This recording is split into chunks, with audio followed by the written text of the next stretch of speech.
absolutely insane how everything's going today. Oh, Mitchy, fantastic to be on board and great to have you back on board. It's a very, very exciting day. I got here early, which is very unusual for me. Silko didn't know what was going on. He turned around, he thought it was DFAB, but no, I can't wait to see what happens today. But the most exciting part that I've been looking forward to all week is listening to our great man DFAB and give us everything that's happening. And he's just given us a little snippet off air, and my head is spinning about what's going to happen today or what may not happen, but it's a big day. Well, for a man who's professional with his words, his numbers ability is certainly something to behold. The most important voice you will hear today is that of Michael Di Fabrizio. And DFAB, you're going to have to give us the rundown, mate, because not only is there one or two results that could change the whole landscape of the final series, literally all 4 games will have some sort of a bearing. That's exactly right. It's like finals have really started early this year, and 7 of the 9 teams can still play finals with 1 round to play, which is just phenomenal. And I was having a look at some of the leagues around country Victoria, and there's nothing like this, basically, where, you know, Mildura has the lowest percentage of any ladder-leading team in country footy in Victoria, all the way up to the Riverina.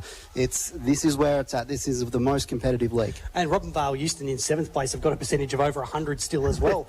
Over 100 in the top 7 teams, which is unbelievable. We'll start with this game here today, DFAB, right in front of us. So, as we said before, Mildura win, minor premiers for them. Merbein miss out on finals. But what happens if the Magpies can get the all-important victory this afternoon? Well, yeah, that's what's at stake. Merbein need to win or draw. Let's include that in calculations to advance. If they lose by so much as 1 point, they are out. We saw that at the end of last week, how close it was, where South got a point right at the end after the siren, and if they had gotten 1 more point during the game, we would be going into this round with them in the top 5. So all it takes is if, say, this game starts with a behind to Mildura, that's it. They're out of the top 5 at that exact moment. So that's how close it is for them. And obviously, as you said, South Mildura sitting in 6th place as it stands, 0.06 of a percentage point behind Merbein. But then Robinvale Euston, I came into this game thinking, it's probably a dead rubber, their contest against Wentworth this afternoon. However, if they can manage to put together an unthinkable performance against the Roos, mind you, missing Jared Brander in that side today as well, by all reports, the Eagles could somehow leapfrog everybody up into 5th place. That's exactly right. So if Merbein lose, that obviously pushes South up. But Robinvale Euston, if they win and can catch South on percentage, they can overtake them, but it's going to require a win by about 90 points. 89 if they're very stingy with their defence and don't concede a lot. But you're looking about 89, 90, 91 points. That's the sort of range we're talking that they'll need to win by against Wentworth, who have been good the last few weeks and have really pushed finals teams. That's going to be what's required for them. Obviously, they had that big win over Imperials recently, Riddle, so maybe there is some form there for the Eagles. And probably the chaos game of the round, you're thinking there too, is between 2nd and 3rd place at the moment. Redcliffs, who I think most of us at the start of the season probably wouldn't have had in our top 5 calculations, maybe just outside the realm possibly, as well. Weirdly enough, Irimple even, we thought they're older blokes, are another year older, are probably going to drop away, but they're coming home strong. And in the first half of the season, both of those teams had, at one stage or another, sat on the bottom of the ladder. Yeah, that's true. Going through, but somehow 2nd and 3rd DFAB. So, what's the machinations if Redcliffs win, and what about if Irimple get the chockies? So if Redcliffs win, they need Mildura to lose, and they are the minor premiers. So that's pretty straightforward. Win or draw, though, they will finish at least 2nd, most likely, unless there's something crazy with percentage from the other games. And they'll play the qualifying final with a double chance. So basically, win or draw, they're going to be pretty happy. If they lose, they almost certainly will drop out of that qualifying final, because we do expect Oden United to beat Imperials. Obviously, that would result in Irimple winning, so they would miss out on the double chance if they lose today, despite being in contention for top spot. And I think if that happens, if Mildura lose, Redcliffs lose, and Irimple and Oden United both win, would that mean that the top 4 teams are all on literally the same amount of points and just percentage has separated them? That would probably be about right, Mitch. Yeah, that's just doing the maths in my head, but that looks about right to me. Yeah, just having a look at the live ladder here, that's right. That is absolutely incredible, and clearly we're going to be on the seat of our pants here today, so Michael Di Fabrizio will be the man keeping you up to date with all the scores from around the ground. Of course, big thanks to Sonny Sefer and the SFNL recording team here, who's giving us a lot of the live scores coming around the grounds. Have a look at him. Have a look at him. he is poised in the face of absolute capitulation today. He's looking like he Talk is about in good sunny. position. He just brings a sunny smile to my face every time I see this great man. And of course, we are here for Collie and Tierney, First National Real Estate. There's a lot of change, so maybe you wonder if that's going to be, given how settled Merbein have been. Even last week, there was only maybe one change going into last week's game. Very settled lineup versus a team that's certainly bringing a lot of quality in, but they're playing together for the first time. Even the numbers 1 through 12, this is the first time we've seen all them occupied for Mildura, and they only had one game where even 11 of those were out. So there's quite a bit of quality there, but they've got to gel.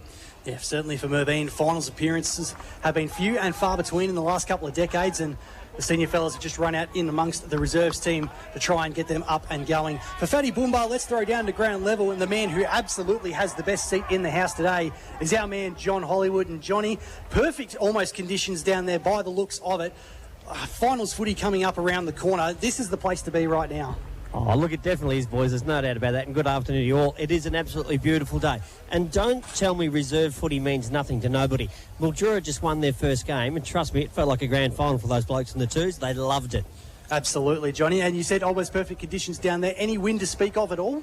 No, nothing at all, really. A little bit in the trees. You look at the trees across the road there, and there seems to be a little bit, but nothing much at all. It's a beautiful day for football. There's no doubt about that. This is the good thing about our weather at this time of the year. We normally have good weather. Unfortunately, later in the day, we normally get a lot of wind. But at this stage, very good. And Johnny, DFAB obviously mentioned about the team changes before. 7 changes for Mildura. I mean, obviously a lot of quality coming back into the side. Where do you lean as a coach in terms of getting the balance right and making sure your best players are back before finals at this stage of the year? Yeah, look, no coach will ever say this, but I actually think it's Mildura's advantage to lose this game today. I would never say they would do it, they wouldn't want to do it, but to get the prep and the legs they're going to need to win a grand final, for me, last thing they need off is the first week off of the final or the second week off of the final. They need to be playing all the way through. You want these blokes, you need legs, don't you? So they've got to get their legs back. Train them all you want, you need game time.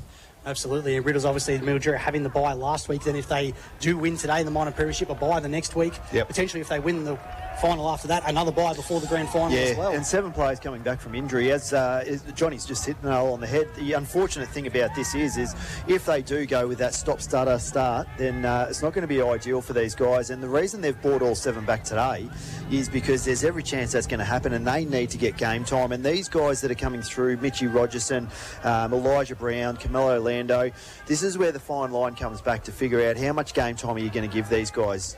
They're going to need to look at between 50 and 75% to be able to get some really good output from these guys. The one good thing that they do have about the injured players coming back is they're not all isolated to the 1/3 of the ground, so they can rotate really heavily between the back third, the midfield, and also the forward third. So they've got that I suppose that advantage there with those guys. But I tell you what, I don't know about you guys, this has got a massive finals feel today. It feels like it's finals footy. Oh, it certainly does. And just like you were saying, one of the things when I was looking at my notes was, okay, who's going to start at the middle? And with Mildura, you can pick 3 guys, and then you could probably pick like almost ice hockey style, a second team and a third team that you can jump over the boards and come and replace them. So they've got that depth, like you say. So if someone's not at 100%, they may step back into a smaller role, but still have an impact. Yep. There's obviously a bit of a side quest in this game as well when it comes to the Tommy Bland medal leaderboard as well. Nigel Lockyer leading the way with 40 at the moment, and the top 3 for both of these sides all very high up in the reckoning. For the Pies, Lockyer 40, Anthony McDonald, Tip and Woody is 33, Corey Lockwell 31. For the D's, Luke Reynolds who's second with 36, Sam Kerridge with 30, Max Keel with 26. But having a look through too, boys, for Merbein, Nigel Lockyer could be their first Bland medal winner since Brenton McMasters in 2002 when they won the flag with 94 goals, and he would just be the second Pie since Graham Tommy Bland himself in 1977. Wow. Brenton McMasters was an absolute superstar. Beautiful left foot kick, came down and, big gangly forward, but gee whiz, he could turn a game on his dime when he came through with the Hooker boys and Mel Miller.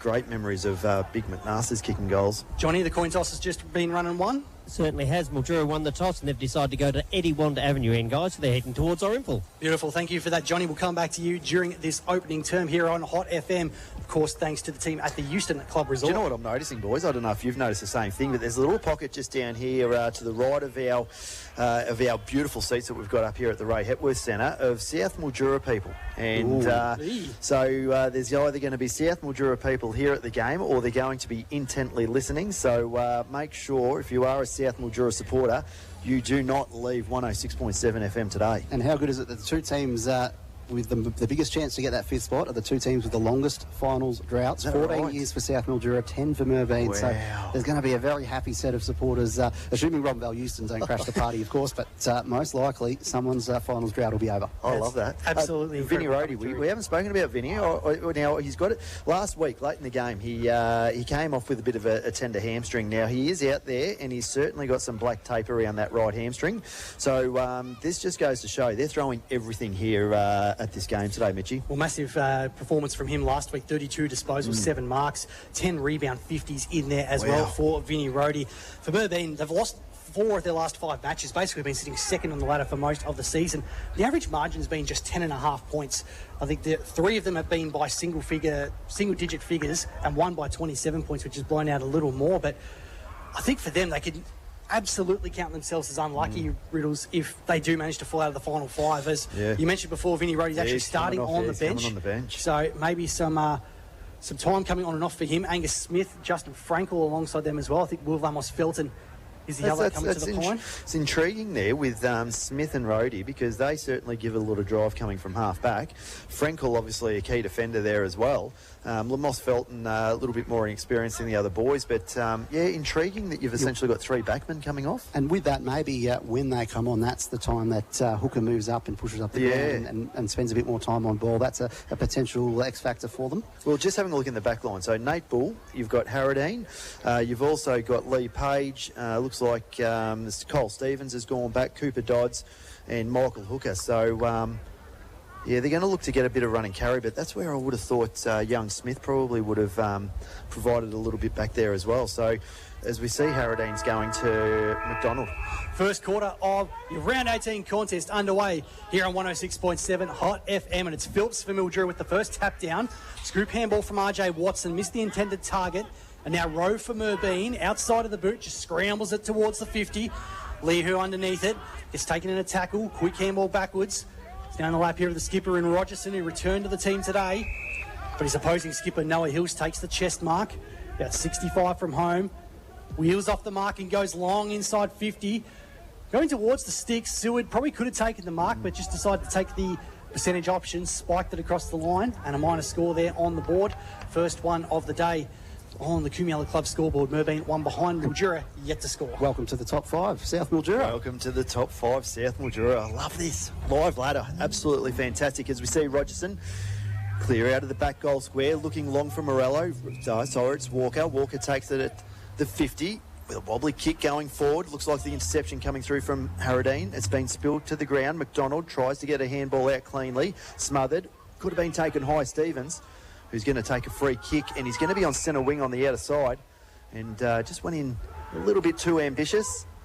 Big Walker. No, this is Lamos Felton, so he's rocking the orange boots today, Mitchie. He certainly is. His kick's been intercepted, and the D's long down the line there is Stevens on cue. Got a double fist in across a man on the lead there in Sam Gosman, who's a very handy inclusion back for the D's today as well. Can fill a variety of roles across the ground. Be thrown in on the 11th Street flank, about 75 from home for Mildura. Yet to score, Merbein 1 behind. Thrown in, evades both ruckmen at the back of the pack. Here's Stevens just busting his way through beautifully. Checked the kick nicely to centre half forward. It was good for Trooper Bedford. Overlap run provided here by Donahue. Little chip inside 50, looking for Lockall. Second bite of the cherry, takes the grab. And he'll have a set shot from about 35 metres out. 45-degree angle, but all started the defect from Kyle Stevens. That run from half-back was superb. Absolutely good ball movements, and got it nicely there through hands and by foot, moving it well, and nice delivery to get the one-on-one mark from Lockall. It's Corey Lockall on the runway. Distance, no issue. Neither's the accuracy. First blood going the way of the Magpies. 1-1-7. Mildura yet to score on the Cumula Club scoreboard. 2.5 minutes gone, the opening term on your Hot FM match of the day for Euston Club Resort. John Hollywood on the boundary for Fatty Boomba. I think Pies would have absolutely loved getting their first one on the board. A confidence booster for them. Yeah, not just confidence booster, good coaching. Like we all screamed out for Cole Stevens to start where last week. He played super on the wing last week, no doubt about that. But he's much better stopper first, run away second, and I love him playing halfback. I really do. Running carries fantastic. So Ricks this time beaten to the ball by Phillips, goes back down to row again, pirouettes, kicks around the corner to centre half forward, has Harradine in front position, beating his direct opponent. Going through, just giving a little bit of worrying again is Donahue. He's got the runner at the back again with Stevens. He has to go to his left foot, goes inboard, looking for Noah Hills, finds him on centre wing. So Hills, he's got another player at centre forward. It's a wobbly kick, and it's not a great kick, intercepted by Nolan as the ball is quickly played on to McDonald. Zachy Mack, beautiful kick down the line for a leading Kerridge. Let it bust through his dukes. A rare miss for him. Page going 1-on-4, really. Did well to keep it moving, but the D's have the numbers. Rogerson's handball was more in hope than anything. Stiff arm there from Lucas Pettit. His kick really didn't find any targets. Now the D's can get going. Another nice handball from McDonald. In fact, he's going to come back to him. High shot coming there from Noah Hills, the forward Demon. Geez, you don't see Kerridge drop marks like that too often, do you, Mitchie? Beautiful pass from McDonald as well. Who it was. Gets a chance to go from the centre square. Kicks across the wing. It showed a bit of it to Pettit. Good spoil coming in there. Though Will DeRosa did well to keep his feet.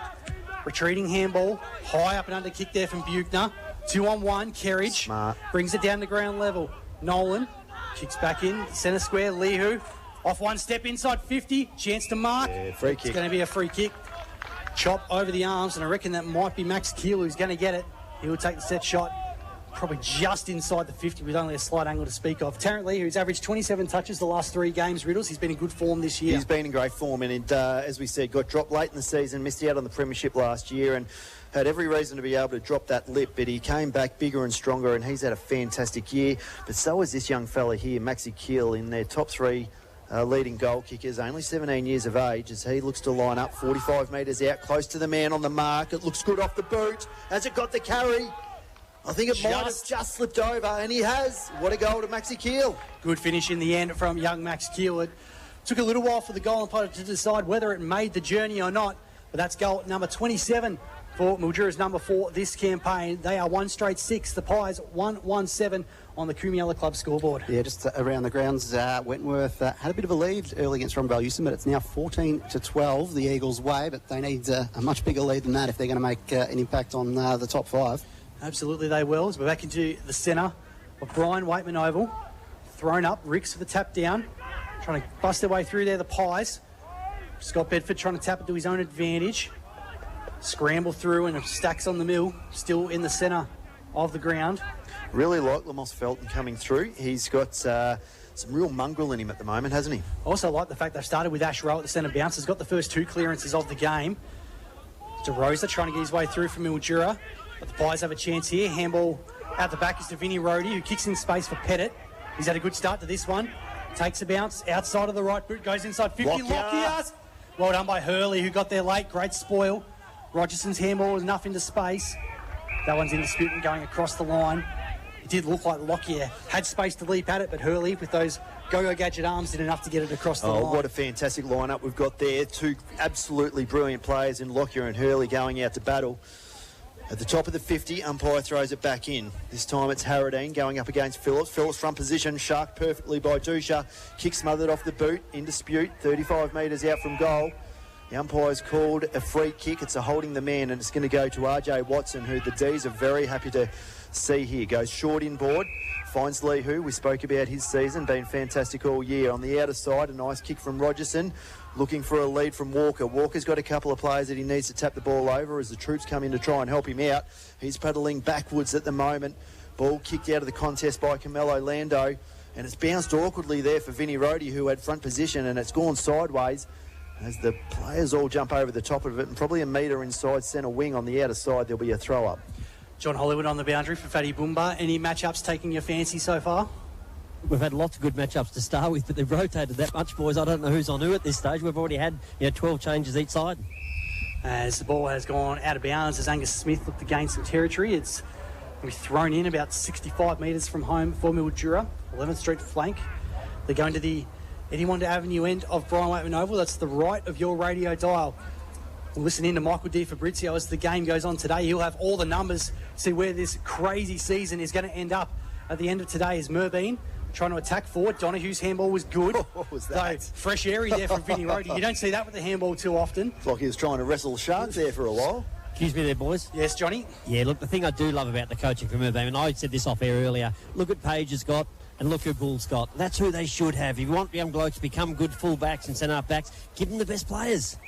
Thrown back in, and there's a push in the ruck contest. It's going to go the way of Matty Ricks. He's worrying Phillips out of it here, isn't he, at the moment? Well, Phillips has the height, but Ricks has the girth, I think, going through, and that's not in a disparaging way either. He's a big unit. He's a big boy. Little kick over the top was well weighted in the end from the ruckman as Dusha just floats in and takes the mark. He could play a really important role for the Pies today. If he can get this kick right, he's got Pettit on the outside. Long down the line, Lachlan's got a one-on-one here. And he's taken it! Wow-wee. Buchner looked like he had front position, but Corey Lachlan with the strength. And in the end, it was a clever kick from Dusha going inside because DFAB, they really had no right for a one-on-one contest that close to goal. Yeah, and it's going to be very important, these matchups. They kept a couple of the Merbein forwards quiet 6 weeks ago, the Mildura defenders, but if they get going, it's going to be trouble. Lachlan's got 2 in the opening term and extends the lead again for the Magpies. 2-1-13. Mildura 1 straight 6 at Kumiala Club scoreboard with 9 minutes gone in the opening term on Hot FM for the Euston Club Resort. I want to start here in this one. Riddles, it's going back and forth as we hoped it would. No, it wasn't. It's just the strength there of Leckel because it's no mean feat to be able to just hold out Buchner. Buchner's a really big body and he's got a very strong core. So Leckel just stood his ground there, just nudged him out with his right hip and just a really good, strong grab. But he's that old school footballer at the moment. But I'll tell you one thing that we're loving about the game today, Mitchie, the crowd. Fantastic crowd here for a last season game, but so it should be. Absolutely. As DFAB said, a bit of blue and white support here as well as Merbein look to try and spike it forward through Ricks. Now, as a shot that's high, it's after Angus Smith paddled it forward. He got taken a little bit over the shoulder. He's had a really good year, Smith, as Smith goes short, finds Rody. Rody is 60 metres out, tries to launch up, looking for Lockyer, leading to the pocket, who takes a beautiful grab, timed it perfectly, leaped perfectly straight up in the air. There was really no chance there at all for Hurley, but it was a beautiful kick there to the leading target. Just made him run into that space, and he's a really good user of the ball, Rody, but going to be kicking right on the boundary here, 40 metres out, and the right side for a left footer. Nigel Lockyer, your bland medal leader. Looks pretty good off the boot. It looks real good. Oh, wow. Very, very late. The umpire said it was across the face. Took his time to decide it. In the end, it's a minor score. I reckon it was going over the point post. So 2-2-14 for the Magpies. Mildura 1 straight 6 on that Kumiala Club scoreboard. D's trying to bring the ball back into play through Buchner. Long outside 50. Just looking for a marking attempt, but the Magpies setting up well behind the ball as Dusha takes another one. Here's another lead from Lockyer if he can get there. Well done by Hurley to get front position. Second bite on the way down, takes the grab. Big performance from him in the last game against South Mildura. 24 disposals, 9 marks with 7 of those intercepts. Absolute superstar. In the left back pocket, looks inboard. Short kick wide, finds McDonald. So Zachy McDonald going back to help out with the defenders. Usually finds himself on the wing. It's another short kick, but it's a risky kick looking for Costa. He's up to it, but he's got 3 Magpies there for company as he gives a little tap out. Ball goes inboard to RJ Watson, misses him, goes over the top. So Zachy McDonald tries to come through and help out. Brad Dusha just pickpockets him, goes through, slices through the contest as the kick comes out wide from Dodds, and he perfectly hits the mark there. Sorry, that was Noah Hills to Harradine. Still too far out to score as he looks to go short. It's a wide kick. Not great at all, but tell you what a cracking start it's been from the veteran Ben Dusha at the moment. He's playing a really crucial role across half forward. Yeah, he's certainly getting to just about every contest at the moment. Bit unlucky there, Big Mick Harradine just slipped at the last second when he went to kick, but I think out of bounds, they'd much prefer that in this contest here, the Pies. Buchner just sockers it off the ground from the throw in for Mildura. Hills at the back. Started this game well also. Retreating handball here for Hemming. Smart Handball's handball inside here for Angus Smith on the left boot. Didn't get the purchase he wanted, out of bounds on the full in the left forward pocket. He will send the ball back towards Tarrant Leahu as Big Matty Ricks coming off for a spell, and Justin Frankel, as we saw from last week, since South Mildura coming on as the second ruck. Short kick from Leahu to the skipper in Rogerson. He's been in Mildura's best in all 11 games. He hasn't played footy in a while, has he? No, he's been the best in all 11 games he's played this year. That one wasn't his best effort. He's going to go through for a rush behind nonetheless. 15 plays 6 on the Kumiala Club scoreboard here at Brian Waitman Oval as Lee, who comes out short. Seward down the line. Carmelo Lando, this time. another returning player today. Happy just to hold the ball up at the moment. Inside Hurley, so still struggling to get out of the defensive 50. Really has nothing at the moment, so he's going to look to go short. Finds Lando. If there is one team you think can work their way out of this scenario, it probably is Mildura. Yeah, and they're probably that side that is the most honest side, but at this exact stage, Lando elects to go long down the line, looking for a teammate in Phillips. Could have been pushed out of the contest. The umpire says yes as the play is called to play on. Going short is Tyrrell. Wobbly kick going forward. Only works to the advantage of Bull. Bull of Merbein retreats, goes back to Page. Page with the 1-2, looking for an over-the-top handball pass. Great Really to tackle. Bull, puts him under pressure. And a fantastic tackle by the young North Adelaide footballer, Sachin Tyrrell. Not much of him, but he takes down the big man as he goes inside. Not his greatest kick. It spills over the back. Elijah Brown can run onto it as we see players in dispute. Lee Page. Handball's out the back. It's not a great handball to either party at the moment as we see just a hurried kick out of the contest. Trying to clear the ball is Rowe. Only as far as DeRosa. DeRosa with a horrible kick inside to Brown. Brown snaps around the body, goes to the top of the square. Ball spills down to the bottom of the contest. Rowe gives it to Hooker in tight confines. They're just trying to do anything to be able to keep the ball out of the goal square. But I'll tell you what, that was about a 30-second patch there of mistakes, really more than anything, Mitchie. That was exhausting to watch and probably exhausting for you, Riddles, to call through. It's the pressure has ratcheted right up for both teams at the moment. Walker spikes it out of the ruck only as far as Stevens. Taking another good tackle there by Sachin Tyrrell. DFAB, we've got some scores from around the grounds. Yes, Robinvale Euston out now to 34 points, leading Wentworth 12, so some percentage movement from them. Irimple 10, leading Redcliffe, just the one. Tyrrell around the body. Good finish. He kicks it out of nothing as a quick little handball gives it to the youngster. Snaps around on his favoured left boot. And that was a crucial goal there out of a real bit of congestion. Welcome back to the big league here for the young fella. It gets him nearly close to square again. Sorry, DFAB, we'll just cut in there, but it was a beautiful little piece of play. No, that's okay. And Oregon United 21 leading Imperials 8, so quite a bit of movement on the scoreboards all around. The nice conditions must be helping that. Any update from Cottonall Park for Redcliffe and Irimple? Yep, so just 6 to Redcliffe's 10 to Irimple, who have had the 4 behinds in addition to a goal. Thank you, DFAB. Johnny Hollywood on the boundary for Fatty Boombar. Sachin Tyrrell, we're brought back in at this time of the year, and that's what he brings to the table. That's exactly what he brings. I was just about to talk about him, actually. Everything's done at full pace. Little bloke's my size, if that. He probably weighs about 54 kilos. Don't tell him that because he hits it flat stick and he runs flat stick and he's got a beautiful left foot. I think I remember in the past he won an under-14s league best of fairest as a 13-year-old going through. I think he was actually 12 years old. I think he was playing 2 age groups up. So you know he's got plenty of talent. Ball back in the middle of Brian Waitman Oval and Stacks on the mill. We'll get a restart here. 15 plays 12. Merbein's advantage. This opening term, nearly 16 minutes gone. Hot FM footy for the Euston Club Resort of Smith. Handball's wide. Retreats back to Ash Rowe. Off one step. Into the space created at centre half forward. Tipper. Tipper Woody's coming. Puts the body in there against Zach DeRosa, who held up nicely under pressure. Little chip down the line looking for Gosman. Good contested mark. And the D's take a chance to hold it up again. How good was that from Zach DeRosa, who stood up to the pressure coming the other way? Yeah, Tipper had him lined up and he certainly didn't take a backward step. Gosman goes long down the line looking for Morello, tries to wrestle Frankel out of the conversation as the ball spills down to Reynolds. It's the first time we've called his name today. Goes to centre half forward, sneakily coming through is Elijah Brown. He's making really tough work here for his direct opponent. But Well he's done, up Dodds. to it. He did really well, Cooper Dodds. Gives the ball out to the sneaky player in Smith. Really nice clearing kick at half back, finds Pettit. Beautifully done there by Lucas Pettit. He's had a good start to this game on the wing. Handball off to Michael Hooker. Loops it back over the top here for Stevens, who's got some time. Short pass. Oh, Bedford. Trooper Bedford let it go through his mitts. And now he's under some real heat. Noel on the first one there. Follows it up, Bedford. Handballing off to Pettit.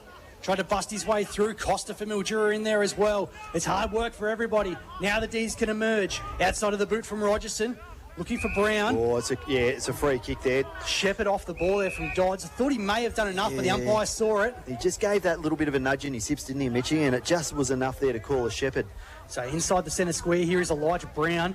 Now how dangerous he could be in front of goal. Looks for the lead. Kerridge is on. Actually went further than that, almost to Reynolds, but Ash Rowe just put himself in the perfect position. Takes the intercept grab, 35 metres out from his own goal. As we see the ball go out wide to Bedford, Scott Bedford, wobbly kick, looking for the player who's just come from the interchange bench in Ricks. Ricks at left half-back, looks to use the runner again in Bedford. Bedford tries to get the worm burners on, but finds himself in trouble. Gives the ball to Bull. Bull back to Ricks. Ricks goes inboard to Hills. Hills immediately plays on, but he's got to be quick. This time kicks long inside the top of the 50, and beautifully used and out-muscled there was Ben Hurley.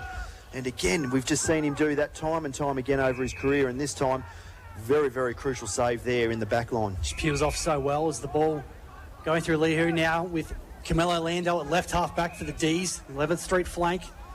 Pops it over the top. And it's Hurley again who's run on. Got possession of the footy. Wants someone to come at him. He's got Nolan inside. Decides against that. Go look down the line here, the D's. And making them do that a lot today, D's, with the numbers behind the contest. Long down the line. Chance for Reynolds off his hands. Tyrrell's at ground level. We already see how dangerous he can be. Big man Ricks for Merbein. Handball missed the intended target, but gee, Scott Bedford did well. Stevens with the around the corner kick. Attacked hard there by Lehu and might give the D's a chance to come back through. Well done by Tyler Costa. Shuffled off a tackle. Reynolds with the sit. That's going to be a push in the back. And I reckon that may have been Page that just came the other direction. Reynolds held his ground at the front. Quite unlucky there. There wasn't really much in that either, Mitchie. If we have a look at this replay on our screen, beautiful work from Tyler Costa coming through and cutting out. He doesn't know he's supposed to be a tagger, right? No, he's got to figure this out, doesn't he? But yeah, not much really in it, but there was certainly something there above the shoulders. And the umpire was in the best position as Reynolds is going to look to line up for his first of the afternoon to bring it a little bit closer too for the Tommy Bland medal. As we see him come through with that really nice smooth run through, and it looks great off the boot. It is great off the boot. And that's his first for the afternoon. Gets him within, I think, only 3 now, DFAB, to the Tommy Bland medal. That's right. That's exactly right. It's Nate Bull was the match-up for Reynolds early and was looking pretty good, but he's just on the... It looks like he's on the bench now. Is it having a stretch? Is that where he's gone? So it might be that that was the match-up that was working, but unfortunately missed out. There he is now going onto the bench there. So... they'll look to get him back out there as soon as possible, Merbein. Mildura 3 straight 18 have now taken the lead for the first time today over Merbein at 3:15. So live as it stands right now, South Mildura inside the top 5. And only need a single point in that difference going to Mildura's advantage for the Dogs. It's at this stage to make it in DFAB. But Romvale Euston are doing their best to bridge the percentage gap. They're 6 goals, 5-41 to 3 straight Wentworth, 18. So gee, the Eagles fans are going to be riding every the goals chance at the moment. Oh, I'll tell you what, to be out there at John James Oval will be fantastic as we see Rhodey running onto the roving ball, quickly intercepted by Lando. Just gives it a big kick towards the top of the 50. Contest forms. Elijah Brown first to be able to get down to ground level to get it out to a runner, but only finds Lamos Felton. He runs into a wall of Mildura players as Elijah Brown goes back to Kerridge, immediately wrapped up, gets the handball out, finds a running player in Walker. Walker's got Tyrrell. Tyrrell immediately tackled, goes back to Walker. Walker on hands and knees is going to get held up here at the top of the 50 as the umpire isn't going to call anything, but he called it late. At the top of the 50, there'll be a ball up. Gee, late call. You thought there might Wasn't have it? been a free kick Yeah. that was going to be pulled out there, but let it go. Now, Ricks taps over the back off the hands of Watson. Now, Tyrrell back to the forward pocket.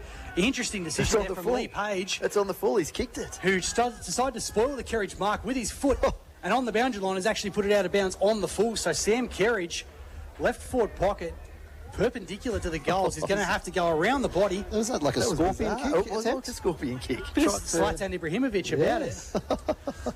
Interesting decision making from Lee Page as Kerridge around the corner. Oh, he has it, has he? Absolutely He nailed it. has. Perfect there for the D's who get back-to-back goals for the first time today. And they move along now to 4 straight 24. Merbein 2-3-15 on the Kumiela Club scoreboard. Going to be an important player today, Kerridge, and through the final series. Gee, what a finish that was in the end. Oh, it's just class, absolute class. And he's a really good matchup, Lee Page, on Sam Kerridge. Doesn't give him an inch. Kerridge isn't one of those lead-up players that's really going to get too far up the ground. So it works out well for that one-on-one contested footy. But I'll tell you what, that class goal there from Kerridge, it was as tight as you get from the boundary line, but did not make it miss or look like miss it at all. D's going to come straight back out of the middle again. Here's a chance, the long kick from Walker, who's latched onto a barrel. Almost worked there for Reynolds, but Harradine, who's been shifted down back now, gets the spoiler lay. And across the line, we'll go down to Johnny on the boundary for Fatty Boomba. The Magpies have decided to rotate and mess a little bit with the lineup of their talls in defence, forward line and in the ruck. Just trying to find the right matchup for the right opponents. I actually think they had the right matchups before. I think just Bully's come off with a bit of a hamstring strain. At that, and obviously treating that as it is, and that's obviously chucked a bit of cat into the nest. Goes for goal. Looks like it's gone through for a point. Roving off the contest is RJ Watson. He goes back retreating, has a really smart kick and finds Kerridge. Did not panic with the ball in hand at all there, RJ Watson. He could have just swung around. He is a left footer and blazed away at goal, but he just had the nous and the presence of mind to be able to find that player who was in just a slightly better position. Just have a look at the replay here too. It was nicely done by Sam Gossman, who held up the space and allowed Kerridge to get in and take the mark. Kerridge kicked the last one just a minute ago. We're in perfect position here, Mitchie. We're right behind him. This is the Jason Bell angle from 2012. Sam Kerridge on the runway after a slow start. Gee, the D's are looking dangerous right now. He's got 2 in a minute, and Mildura 5 straight 30. Merbein 2-3-15 on the Kumiala Club scoreboard. He's got a second, Kerridge. DFAB, it's desperate times here for the Pies, who were doing all the attacking early, but now they've got to find a way to lick the defence. Well, yeah, last time these two teams met, which was only 6 weeks ago, all of Mildura's 8 goals came from their big 4 forwards that have been getting the bulk of their goals this year. And I think, it was a good call from the sidelines there from Johnny to say that I think they had the matchups right. Dodds on Brown, Page on Kerridge, Hooker on Keel, Bull on Reynolds. I thought they had it right, but just hard to keep them contained. Back into the centre of BWO as Watson hits the deck for Mildura. Oh, it's a bit unlucky there for the tackler in Hills. It's over the shoulder to Watson. Welcome return back from last week. We thought his season might have been done with injury earlier in the campaign. He's regularly putting up 40 disposal games. Little chip down the line from Hurley. Has Gossman. Went for the 1-2. Handball wasn't great, but Hurley could still send it inside 50. Chaos ball! Wow. And it's the right place at the right time. Not sure that was the intended target, but Luke Reynolds made it look good. Did as all good key forwards should. Riddles had front position. Yep. Took it down low. Yeah, starting to get a little bit worrying down there with that matchup, and you're right. If Nate Bull can get back out there quickly, he started off really well on Reynolds, and it just gave Merbein that ability to be able to get Harradine to go forward. Where I really like him is a natural. But either way, there's going to be looking for Reynolds' second of the quarter, and he's going to be kicking from just inside 50, probably 45 metres out. Slide angle here, but perfect for a left footer. It looks good off the boot. It looks great off the boot. And he inches his way towards the Tommy Bland medalist, Nigel Lockyer. He's within 2 goals now. And Mildura starting to look a little bit ominous here in the first term. Up to 38 majors for the season now, as Riddle said, within 2 of the current Bland medal leader, Nigel Lockyer. 6 straight 36 for the D's. Merbein 2-3-15 on the Kumiala Club scoreboard. Might go around the grounds, DFAB, and see if we can get some score updates from other contests. Yeah, 3-point lead to Redcliffe's 14-11 over Rimple in the second v third clash. Owen United are at quarter time. They have a 22-14 lead over Imperials. Beautiful tap out by Phillips, finds Camelo Lando. It's a high ball, kick out, really to no one's advantage as a pack flies. Well done. 2 injured players there for Merbein go down as they clashed heavily. Intercepted, lying on the ground. We still have 2 players down here. Yeah, and it looks like Michael Hooker and is it Donahue. Yeah, I think it's Jacob Donahue. Just collided awkwardly as they both had eyes on the ball, but gee whiz, it was a big hit from both, wasn't it? Geez, Johnny, we heard the contact from up here in the box. I can't imagine what the sound was like at ground level there.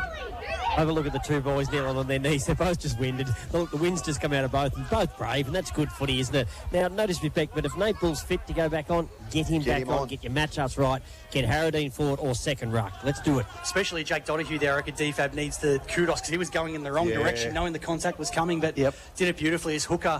He looks like he's come off on the wrong side of it, which is not good for the Magpies. He does look dazed, doesn't he? And they need him across half back. So clearly they'll do a bit of concussion testing and see how he goes. He's coming, Bull coming back on for him, so that's one positive. But yeah, a bit sore at the moment, the Magpies.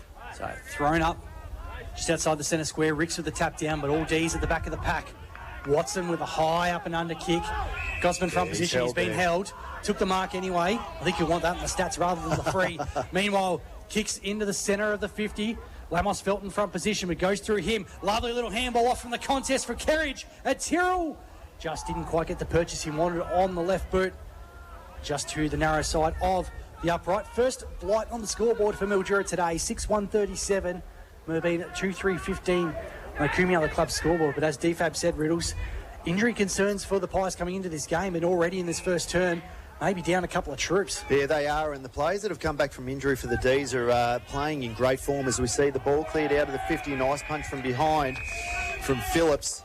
So 60 metres around from the D's goal. We're going to see a boundary throw-in just under our noses here at the Ray Hepworth Centre. But the D's, they'd be very, very pleased with the players that they've brought back from injury, as they're all contributing very, very nicely. But as you said, certainly injury concerns for the Pies early. Ricks, front position, taps it away from defensive 50. Run by DeRosa. Handball from Watson was also good for Nolan. Sends it back inside 50. Kerridge at the back of the pack. At the front there was Bull, who was able to bring it to ground and follows up well at ground level.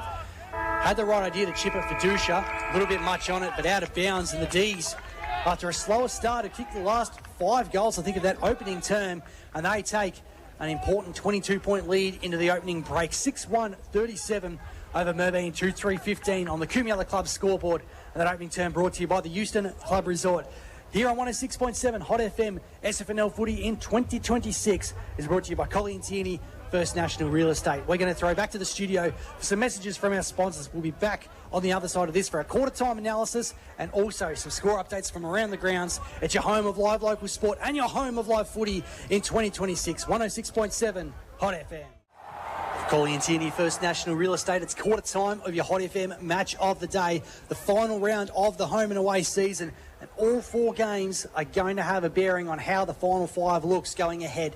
In this one at Brian Waitman Oval, Mildura, after a slower start, to kick the last 5 goals of the game to lead 6-1-37 over Merbein, 2-3-15 at the opening break. 2 goals each for Sam Kerridge and for Luke Reynolds for the D's. Max Keel and Sacha Tyrrell with singles, while Corey Lockwell has both through the big sticks for Merbein today. Mitch Rod, Michael Di Fabrizio, Ben Ridley here bringing you the action. We'll head down to John Hollywood on the boundary in just a minute. But DFAB, let's go around the grounds because there's some all-important scores. We're bringing you today to see where the final 5 sits. Absolutely. At Blackman Park, it's 3-4-22 Owen United leading Imperials 3-2-20. So a closer game than we thought, which actually can make things pretty complicated if it's the next game that I'm about to speak about is also close, and that's Redcliffe's 2-4-16 leading Irimple 1-5-11. So anyone's game there early in the second quarter. And then the one that we're keeping a real big eye on, Wentworth 3 straight 18 to Robinvale Euston 6-6-42. So they have got their percentage up, Robinvale Euston to 102.8. And if Merbein lose, the target is they need to overtake South Mildura, who are 108.54. So still a bit of work to do to get the 89 or 90 point odd lead that they need, but they're on their way. If one of them finishes on 106.7, we'll all be very happy. We'll be plugging that for a while, won't we? Absolutely. But DFAB, what's the margin that we've calculated that Robinvale Euston would need to win by to overtake South Mildura, who have the bye today? So given the Roos have got 3 goals on the board, we're probably looking at 90 to 91 points would be the safe margin now, given that they have conceded a few early goals, and so that's probably going to be where it ends up. It's exactly where I had it with my calculations, to be honest, boys, as well. So give or take at probably 0.5. Absolutely. We might head down for Fatty Boombar now to John Hollywood on the boundary line. And Johnny, I believe you pushed over to the Merbein huddle. What did the coaches have to say to the troops at quarter time? Yeah, look, I did. And obviously wasn't happy with some of the movement the players made. He sort of said, look, to the wingman, well, we're getting killed in the centre, and if we are, be smart enough to realise you've got to get in and help out. Don't just sit and hang out and that sort of stuff. And he certainly said that. And he said, look, we were great early. We were 5 scoring shots to 6 at one stage. We didn't kick all the goals we meant to. Our endeavour early was fantastic. Wasn't till our matchups in the back line changed a little bit that things started to go awry. We're now back to the way we were before. Let's get on with it. And he actually did say it. He said, let's get their arrogance or their confidence and let's put it back in the box and then reassess at half time. Notice Hooker's not out there as well, Johnny. They have assessed him and they said he's fine. They think he's going to be fine. They've done the test and all that sort of stuff. So I think he's ready to come back on at any stage. Beautiful. Thank you for that, Johnny Hollywood. Second term underway here on Hot FM for the team at Club Aquarius Goal. As Trooper Bedford tries to paddle it forward for Merbein. We're heading to the right of your radio dial this time, but Mildura with the numbers again from the contest. McDonald, it's a bevy of options to choose from, decides to retreat to Lehu. Handball's off again to Lando. Little kick around the corner to the wing. Back to McDonald, who started it all. Beautiful down kick. The line is well weighted for Max Keel. Kicked one of 6 opening term goals for the D's. He's got 27 for the season. Fair return for the 17-year-old. Chops back inwards for the skipper in Rogerson. Certainly want him in full form and fitness coming into the final series, who's unfortunately had a poor track record of injuries come finals time in the recent years. The D's going again inside 50. Looking for Kerridge. What a beautiful kick that was from outside the forward flank. And Kerridge in front of Lee Page at full tilt takes it on the sternum. I reckon it might have been Keel, It was Keel again, and that's the one thing about Keel this season. He's always been a dominant forward, obviously, in the juniors. He's had some really good games over the last 12 months in senior footy, but it's just what he's doing a little bit more up the field. He's becoming a little bit stronger defensively as well, so he's becoming a much more well-rounded player. But that kick towards Kerridge, absolutely perfectly weighted. Absolutely was. You're hearing the effects, Mike. A little bit of a breeze starting to pick up. Bit here at Brian Waitman Oval. Wrong side for the right footer in the pocket for Sam Kerridge. And in the end, he's put it a little bit narrow. Minor score on the board for the D's. They're 6-2-38. Merbein 2-3-15 on that Coomiella Club scoreboard. You can certainly hear that wind starting to pick up through there. Johnny Hollywood for Fatty Boombar. Is there a little bit more of a breeze coming through that obviously we're hearing through the microphones? Can you feel it at ground level? Yeah, look, there certainly is. But say it's 2 goals, and that's certain to start to pick up. Obviously, later in the day, the wind certainly does take off. At which direction it's going at the moment, swirling around a bit at this stage. So Merbein bring the ball back in the field of play through Stevens. Well-weighted pass here for Harradine, still inside defensive 50. Wanted the run past handball and gets it. Long down the line, more in hope than anything. May work for Ben Dusha. The bounce favoured him. Handball off to Lamos Felton. Goes for long forward. In fact, it was Hemming. His kick was intercepted. Nigel Lockyer a bit frustrated with the kick forward. 2 wobbly kicks, wasn't it? Yeah, as his opponent Ben Hurley has dominated the back line for the D's so far in this game. Chips across for Seward. Now comes to our commentary side boundary for Tarrant Lee, who, and again, just holding possession. The D's happy to work it out with short passes through Watson. Kick for Hurley, not great. Able to make it work, though. Running past is Watson. Takes a running bounce. Centre half forward, Reynolds with the sit. At the back of the pack might be a chance for Brown. Lays a good tackle on Harradine. Umpire says play on. Lucky for the Pies, they have the numbers. They can run it out through Rhodey. Rhodey gives a quick running handball to a player in Donahue. Donahue inboard, finds Hills, gets the 1-2, comes around the back. Running himself really nowhere, has to kick wide. Lockyer, he's got a little bit of space. Handball's inboard to Ricks. Ricks back to Lockyer. It's not a great handball. They're really playing around with it at the moment as he finds a settling target in the middle of the ground through Hills. Hills plays on immediately to the outer side. Trooper Bedford, he's got the advantage at the moment, but beautifully pushed off the contest there. Zachy DeRosa, really well done, finds a player further up the ground in Gossman. Gossman has the player on the outside in Lando. Lando goes inboard looking for Kerridge. Kerridge with beautiful positioning. Beaten to it this time by Page. Page gives a quick little handball out to Bull, and Bull back inboard again to Hills. And Merbein can rebound the other way. 38 plays 15 on the Coomiella Club scoreboard. It's Rhodey just has no one to kick to. He's asking the question, where are the leaders? Finds one down the line. Indecision there between the 2 forwards, but Lockyer takes the mark. McDonald Tip and Woody, who I don't think's touched the footy yet today. Waltzing past him, sits it up looking for Lockerloo. Brings the crowd. Contest. Back in the pack, handball into space. Might work here for Merbein. Trooper Bedford trying to paddle it to his own advantage. McDonald Tip and Woody dances around one. Gets an important goal for the Magpies. Well, he said he hadn't touched the footy, but his first one is a goal. Kicked 5 goals from 8 disposals last week against South Mildura. He's got 1 from 1 so far today, and that's very important to make sure that efficiency is there for Merbein. 3-3-21, bringing the margin back to 17 points. Mildura 6-2-38 on the Coomiella Club scoreboard. DFAB.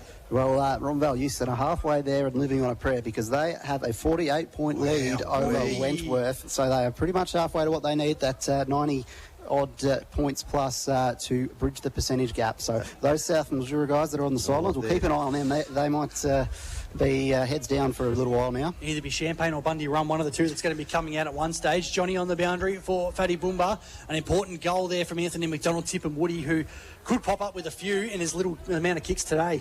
Oh, look, very much so. And the only difference with the sides down here at ground level, boys, is actually the kicking efficiency. Their efficiency going inside for Mildura is beautiful. That man again taps it down to Dusha. Otherwise, they're just banging on the boot. That's right, as we see, as you said, a beautiful clearing contest there, taken out of the ruck by Ricks, and just got boot to ball, got it out virtually as far as he could. And diving on top of the ball there was Dusha, who was taken in the back by the looks of this, as we can see him go down, try to collect the ball, and he was just taken high. Really nothing untoward there. He just went clumsy. He just went back to try and collect his own footy. And very smartly did the Joel Selwood duck, and ducked in perfectly. But either way, Benny Dusha is going to be kicking 40 metres out directly in front. Very crucial goal here to the state of Merbein's season. As it looks good off the boot, Leckel likes it in the goal square, straight over the top of the umpire's head. And a very crucial goal there to the Pies. Couldn't have asked for a better start here in this second term. Merbein, 2 goals in the opening 6 minutes. And they bring that margin back to 11, 4-3-27. Mildura 6-2-38 on the Kumiala Club scoreboard. DFABs, more scores from around the greens. Well, I was just going to say, how good was Rick's just taking it both hands out of the rock, throwing it on the boot and seeing what happens. Sometimes that's all you need to do. But going around the grounds, it's a 5-point lead to Owen United over Imperial, so still close there. And 67-18 is the scoreline now for Robinvale Euston, and 23-11. Redcliffs are leading on Rimple. A chance here for the D's to come out of the centre. It's Murphy who attracted the high tackle. Not hard to do. No, absolutely not. Handball off quickly for Lee, who's under a bit of pressure, but uses the afterburners and gets away from a would-be tackler. Kick across the 11th Street flank is beautifully weighted for Keel. He's got a lead coming up in Kerridge. Right on my page, you've got a good spoil late, although the umpire said over the shoulder. I think that was just afterwards where he's come through. Unlucky. It was just that momentum going forward, wasn't it? And Kerridge sort of tripped over at that last crucial moment, and he just came over the top. 60 from home, hard up on the boundary. Kerridge just sits it up high. Reynolds at the back, might have a fly. Massive spoil from Mick Harradine. Lucky it went through because Zach McDonald was tracking that towards the goal line, but a rush behind, going the way of the D's. 39 now plays 27 on the Kumiala Club scoreboard as Johnny on the boundary, and Mick Hooker still hasn't come back onto the ground yet, and he's got the towel over his head behind the sheds. He's got the doctor doing an assessment as well. So they've done their own club assessment. They weren't sure. They thought they were, but they thought they'd get a second opinion by the doctor, which is a good idea. But so good. But I'm not sure at this stage. We'll find out with that one is off the hands of Rowe. Rick's wrong position. The ruckman doing the roving. Hemming will find some space though. Handball inside, if it sits, might work here for Lamos Felton, and the Heifert is away. As he runs through the middle of the ground, kicks looking for Lockout. Great grab out in front of his direct opponent is Seward. Immediately plays onto the left foot. Not a great kick, trying to find the advantage of Leckel, who just immediately tackles Bouchner as soon as he grabs the ball. Oh, and it was a very, very quick call there from the umpire. But either way, the Pies supporters are very happy with that rundown from Big Leckel. And it's a free kick for holding the ball. Bouchner arguing the case, but he's not going to get anywhere with it, as Leckel's going to look to line up for his first of the second term. 40 metres out. He's going to be about 10 metres in from the right-hand boundary here. And it's a big, big kick coming up here, Mitchy Rod. Corey Leckel has got 2 goals to his name so far. For 3 in a row for Merbein in the second term. It's high. Yeah, it's going across the face, I think, and out to the right-hand side. Just a minor score on the board. Brings that margin back to 11 points once again. Can only imagine the umpire maybe thought with the degree of turn in the tackle, but even then it wasn't a 360-degree one. But either way, unlucky. It wasn't much time there as we see the ball go inboard to Seward. Beautiful tackle, though. It was a great tackle. You don't want to get tackled by a Big Leckel, but Seward goes out. Headbutting a steamroller. Oh, headbutting more than a steamroller as he finds a teammate on the back there. Is that young DeRosa again? I think so. Yeah, DeRosa plays on quickly with a short kick down the line, finding McDonald is starting to get a bit of the ball here in this second term. At right half back, he's not going to rush anything here. He'll most likely go long down the line, which he elects to do.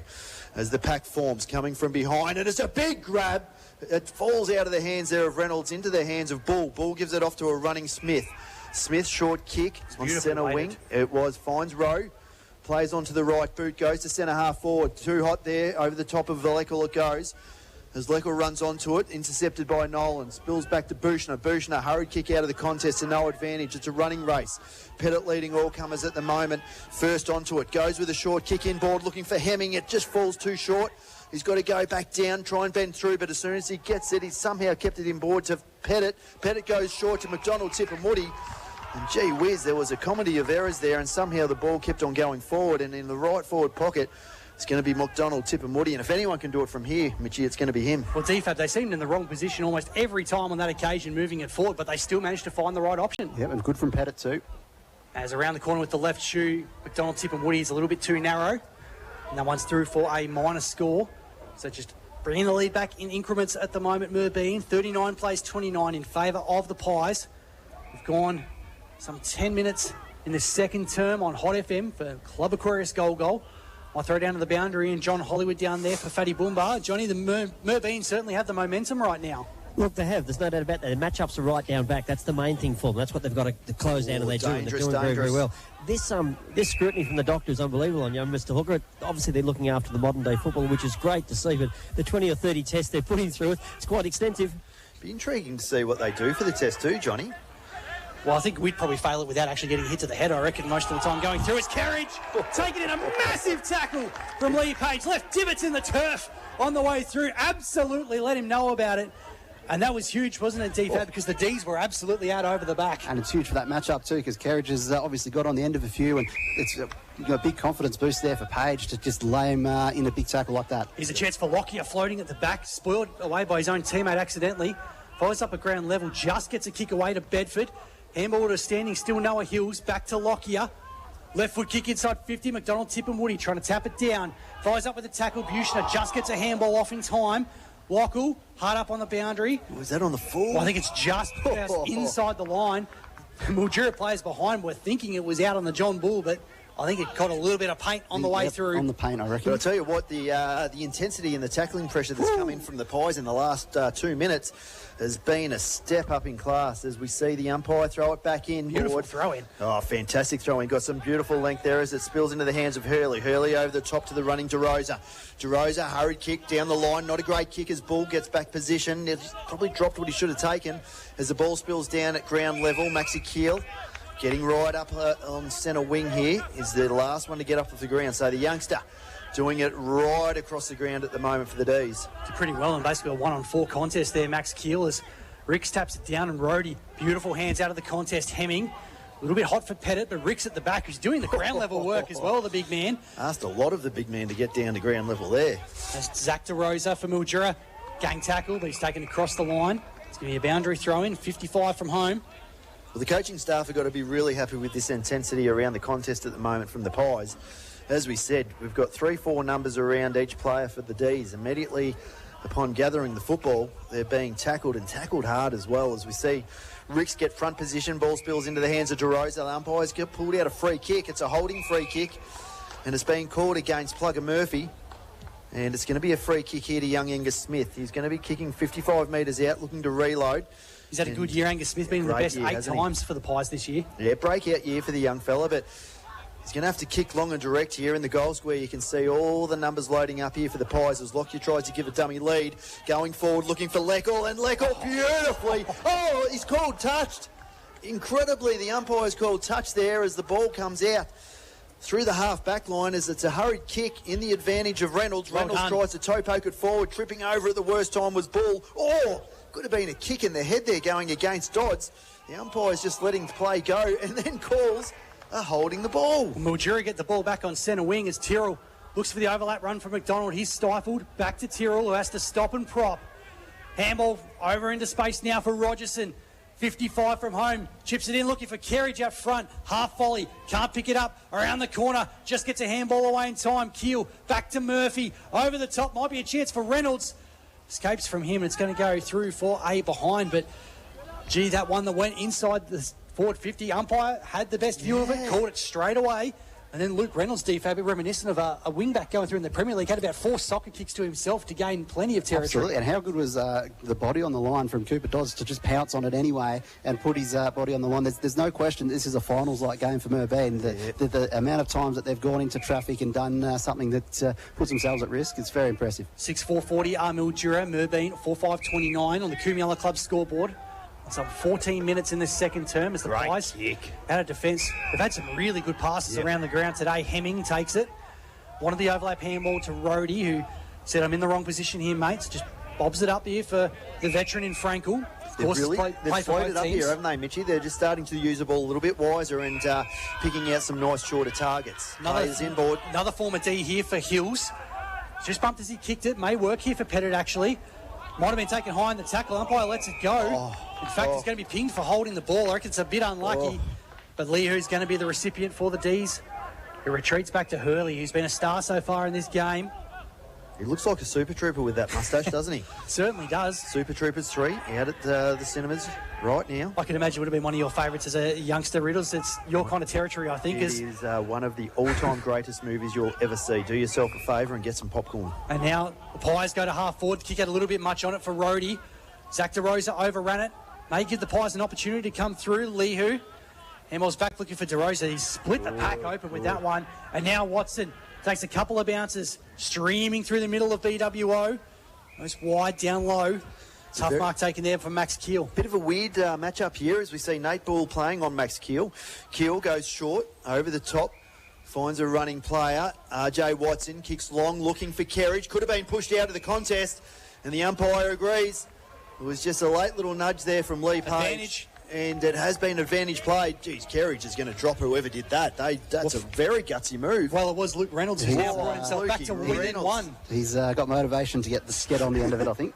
It certainly does. And the D's, after withstanding some huge Merbein pressure in the last 5 minutes, have got their first goal of the second term, 16 minutes in. And it comes from Luke Reynolds, who's now got his third of the matchup. 7-4-46 for the Demons. Merbein 4-5-29 on the Cumula Club scoreboard. DFAB might go around the grounds. Yeah, Redcliffe's a bit of a buffer. 6-5-41 leading Dalrymple 2-6-18. And Wentworth have held things up out at the George Gordon Oval. 4-1-25 now. 10-7-67 for Umbrell Euston. Back into the middle of BWO, and Mildura will get the clearance. It comes from Walker. Well read there by Lamos Felton. He's had a good game, hasn't he? Has indeed. Handball off to Stevens, running from half-back, who pops it into space. If it sits for Ash Rowe, it does kindly. Former McLeod medal winner had a bit much on it in the end. Spoil from Buchner was interesting, but it's going to work out okay as Leo tucks it under the arm with a bounce, creating some space, looking for the link man in Keel. They just carried a little bit too far and out of bounds on the 11th Street flank. Might go down to John Hollywood for Fatty Boomba on the boundary. Johnny, hard work here for both benches at the moment as it looks like it's quite warm out there right now. Well, there's no doubt about that. It's like winter conditions. No, it doesn't. It feels like summer conditions. So, look, great effort by Merbein so far, but I'm just worried about the scoreboard pressure. They need another one or two before half-time. And might just say, I think there's a free kick here, but Johnny, while we're there, Michael Hooker, the boots are off by the looks of it. What a shame. Away and that sort of stuff. I think obviously didn't pass the testing. Gee, that's a huge hammer blow there for Merbein, not only for today, if they get through. Yeah, well, 12 days. Next week as well. So, Merbein without Michael Hooker Jr. for the rest of today, by the looks of it. And Nigel Lockyer takes a mark on centre wing. Kick-in board is good here for Rhodey. Gonna have to do it without one of their stars of this season. Rhodey pops up short, just gets the journey there for Donahue, drops the mark. But around the corner, inside 50, McDonald, Tip and Woody front position. Bodies his opponent out of the way. Tries to bust through a few. The fancy footwork of Tipper. Nicely done. Left foot kick, looking for the lead. That's a push in the back too. Well, he made the most of it, the leading forward there for Merbein. I think it's Justin Frankel who's found himself out of the goal square. Rare territory for him, but Frankel has a chance to line up and kick an important goal here for the Pies. I'll tell you what, how good was that footwork? That was like Pat Silcox at Doms after the Mildura West premierships back in the day. I mean, a few less pretzels going through.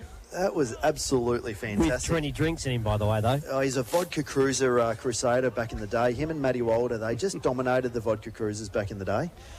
As they have to put his boot back on here, Justin Frankel maybe giving himself a little bit of extra time to prepare, but I don't remember the last time Justin Frankel would have kicked a goal for the Pies. DFAB would have been going back a fair while. Yeah, potentially, but we did say at the start of the game, we noticed that there was a couple of defenders on the bench, and where were they going to go? So it's an option they have up their sleeve. So Justin Frankel, who's been filling in as a backup ruck here for Matty Ricks at times in the last couple of weeks. Now down forward. Distance will not be an issue. 25 metres out, just slightly to the right-hand side of centre. Magpies would dearly love this one for their third of the term. Looks good from Frankel, and he lets them know about it too. The bellow coming from half forward for the Pies. Important goal, 5-5-35. Mildura 7-4-46 on the Cumula Club scoreboard. 19 points the margin in favour of the D's. Remember, Merbein must win or draw to play finals footy in 2026. And John Hollywood, an important finish there from one of your former proteges. Macho, the big fella's doing as best he can when he goes into that second ruck position. Obviously, he's out of his game plan. He's a fullback. He's been a fullback for 15 years. There's no doubt about that. But he's a monster of a boy, and he can move still. And if he's in charge of him going to the ball and his time, he can do some damage down forward for me. Well, we actually just got a little bit of a notification through from Zoe Andrews, who said Frank actually kicked a goal against Mildura last time they played, so seemingly against his old club, there we go. He likes putting him through the big sticks. No, well, as you said, he's done it at both ends. As we see the reload in the middle, Rick's beaten to it this time by Morello. Ball spills down at the noses of both ruckmen. Umpire's going to throw it up in the middle of the ground again. Be like a big night on Indian food, done at both ends. Just like at the Barley Belly, as we see again, Morello gets front position, punches over the top. Umpire's picked out a holding free kick, so it looks like it's going to go to Smith. Smith finds a player in Hills. Centre wing, Ray Hepworth's side of the oval. He's going to look to just point long down the line, and as he goes in that direction, but this time he drops it a little bit shorter to the leading Pettit, takes it on the chest, still too far out to score. Gussie 60 metres out. In the centre, guys. Yeah, he's playing some good football, but the ball intercepted there by DeRosa at the worst possible time there. He really needed to do much better there with that kick, Pettit going inside 50. I have liked the fact, though, that Merbein haven't just been bombing long riddles. They've been looking for the lead-up player coming through. I think because Mildura will know that the key forwards for the Pies really hold the key. So they're trying to find different avenues to go through inside forward 50 as Rogerson trying to direct traffic from the back pocket for Mildura. Heads down the commentary flank. Outside 50. Big fly from Hills. Almost pouched it beautifully. Then Ash Rowe taken immediately. And a tackle there from Walker. Another bloke who's had a fantastic year, Hills. He's just really growing in stature season by season. The captaincy's worked for him, I love think. the captaincy. It really suits him as we see the ball cleared out of the contest into the centre of the ground by RJ Watson. Players running through. It's a nice little tap there from Lando. Back to McDonald. McDonald gives it with a nice little sneaky handball to Plugger Murphy. Kicks around the body. It's the leading player in Kiel. Uses it nicely on the outside to Reynolds. He's on the wrong side. Snaps it around on the right boot. Looking for Kerridge inside 50. Really smart use of the body there by Lee Page as he punches the ball over the boundary line in what's been a really good contest down back there for Page. Yeah, I would say, DFAB, you said earlier that Kerridge obviously had the chockies in the first quarter, but Page has had a good comeback since then. That's right, and they're going to him a lot. So it's putting Page under a lot of pressure and a lot of one-on-one situations where he's not getting help from other defenders because it's coming in as quick as it is, but he's doing well. He likes that isolated one-on-one. Thrown in, just inside forward 50 here for Mildura. Walker with the tap into space. Tackle laid by Costa, just escorts the Merbein player across the boundary line. Throw in the same position. 46 plays 35. Mildura's favour. So we've gone almost 23 minutes in this second term. I feel there wouldn't be too much overall time left. It's Bull out of the ruck. Shark there by Watson. Did leave it behind. The Merbein player's calling for holding the ball, and umpire's going to agree. Made no attempt to get rid of it. I think he thought he was taken high there as he comes up a little bit gingerly, but the umpire was in best position. It's a dangerous kick in board, trying to go across the face of goal. Bull up to the task was Hills, but he's still in the corridor, still inside the defensive 50 as he clears it to the commentary side, finds Pettit. Really good lead for Pettit, who led inside, then came back to the space. Yeah, a couple of really good leads as he uses a runner forward of the ball in Dusha. Dusha, wobbly kick, not one of his greatest, makes it work for Bedford.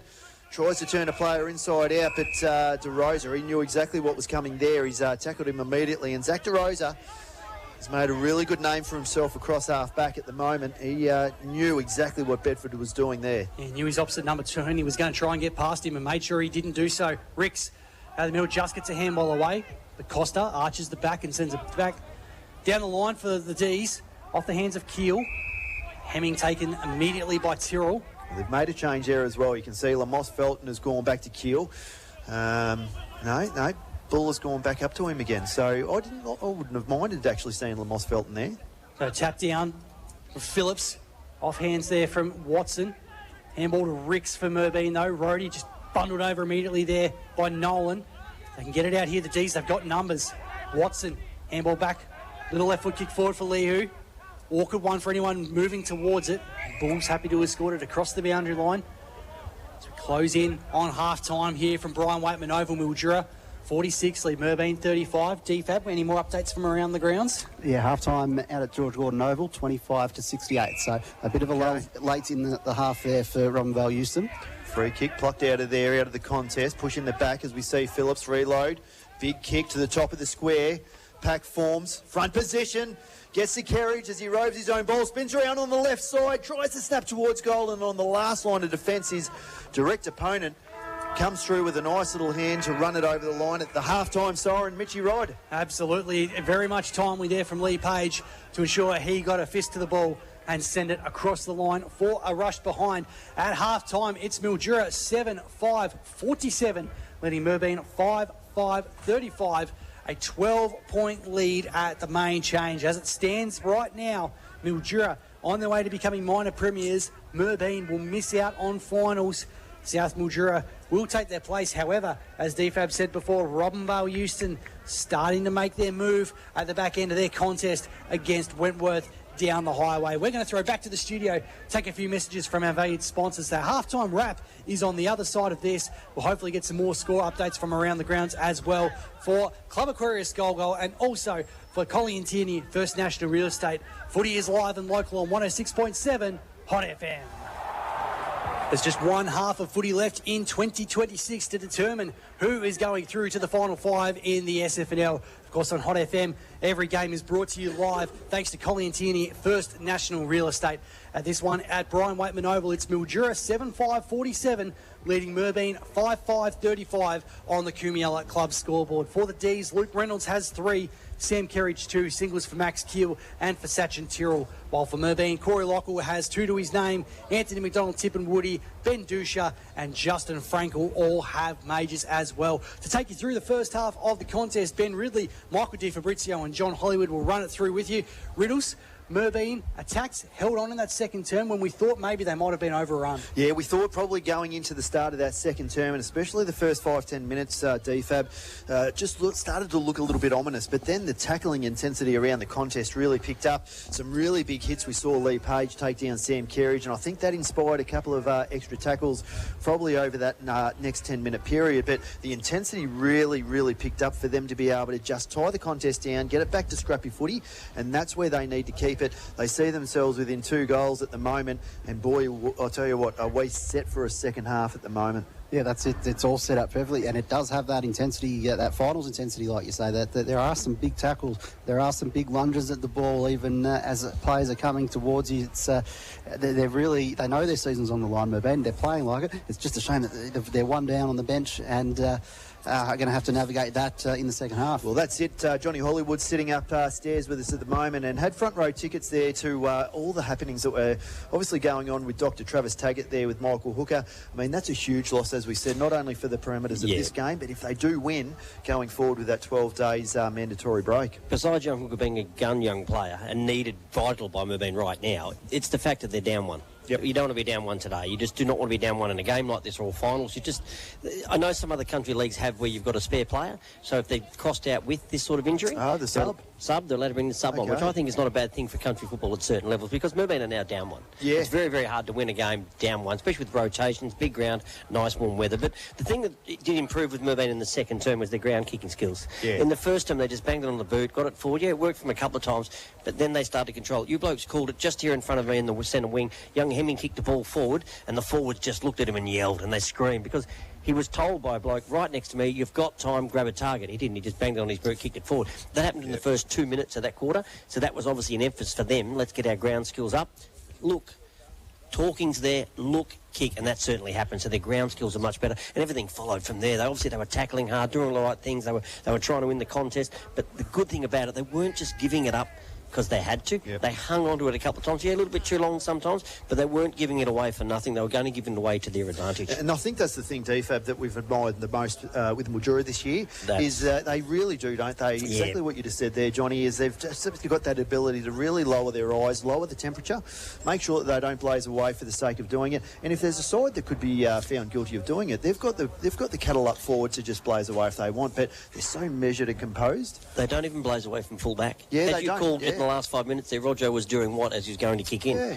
Got to come to you, got to do one thing, shut you down first before I even think about getting on top of you. That's the first thing. So let's go there. Merbein, let's lock them down the centre. I don't care if it's a 50-50, make it a contest in there. Just no easy outs. Don't run forward to the ball because you think the ruckman's going to tap it 10 metres in front of you. Grab a man, let's go from there. Let's start from there. With 13 points down, not a problem. We can win the game by 13 points or 14 points, 1 point. Okay, how do we do that? Let's lock them down.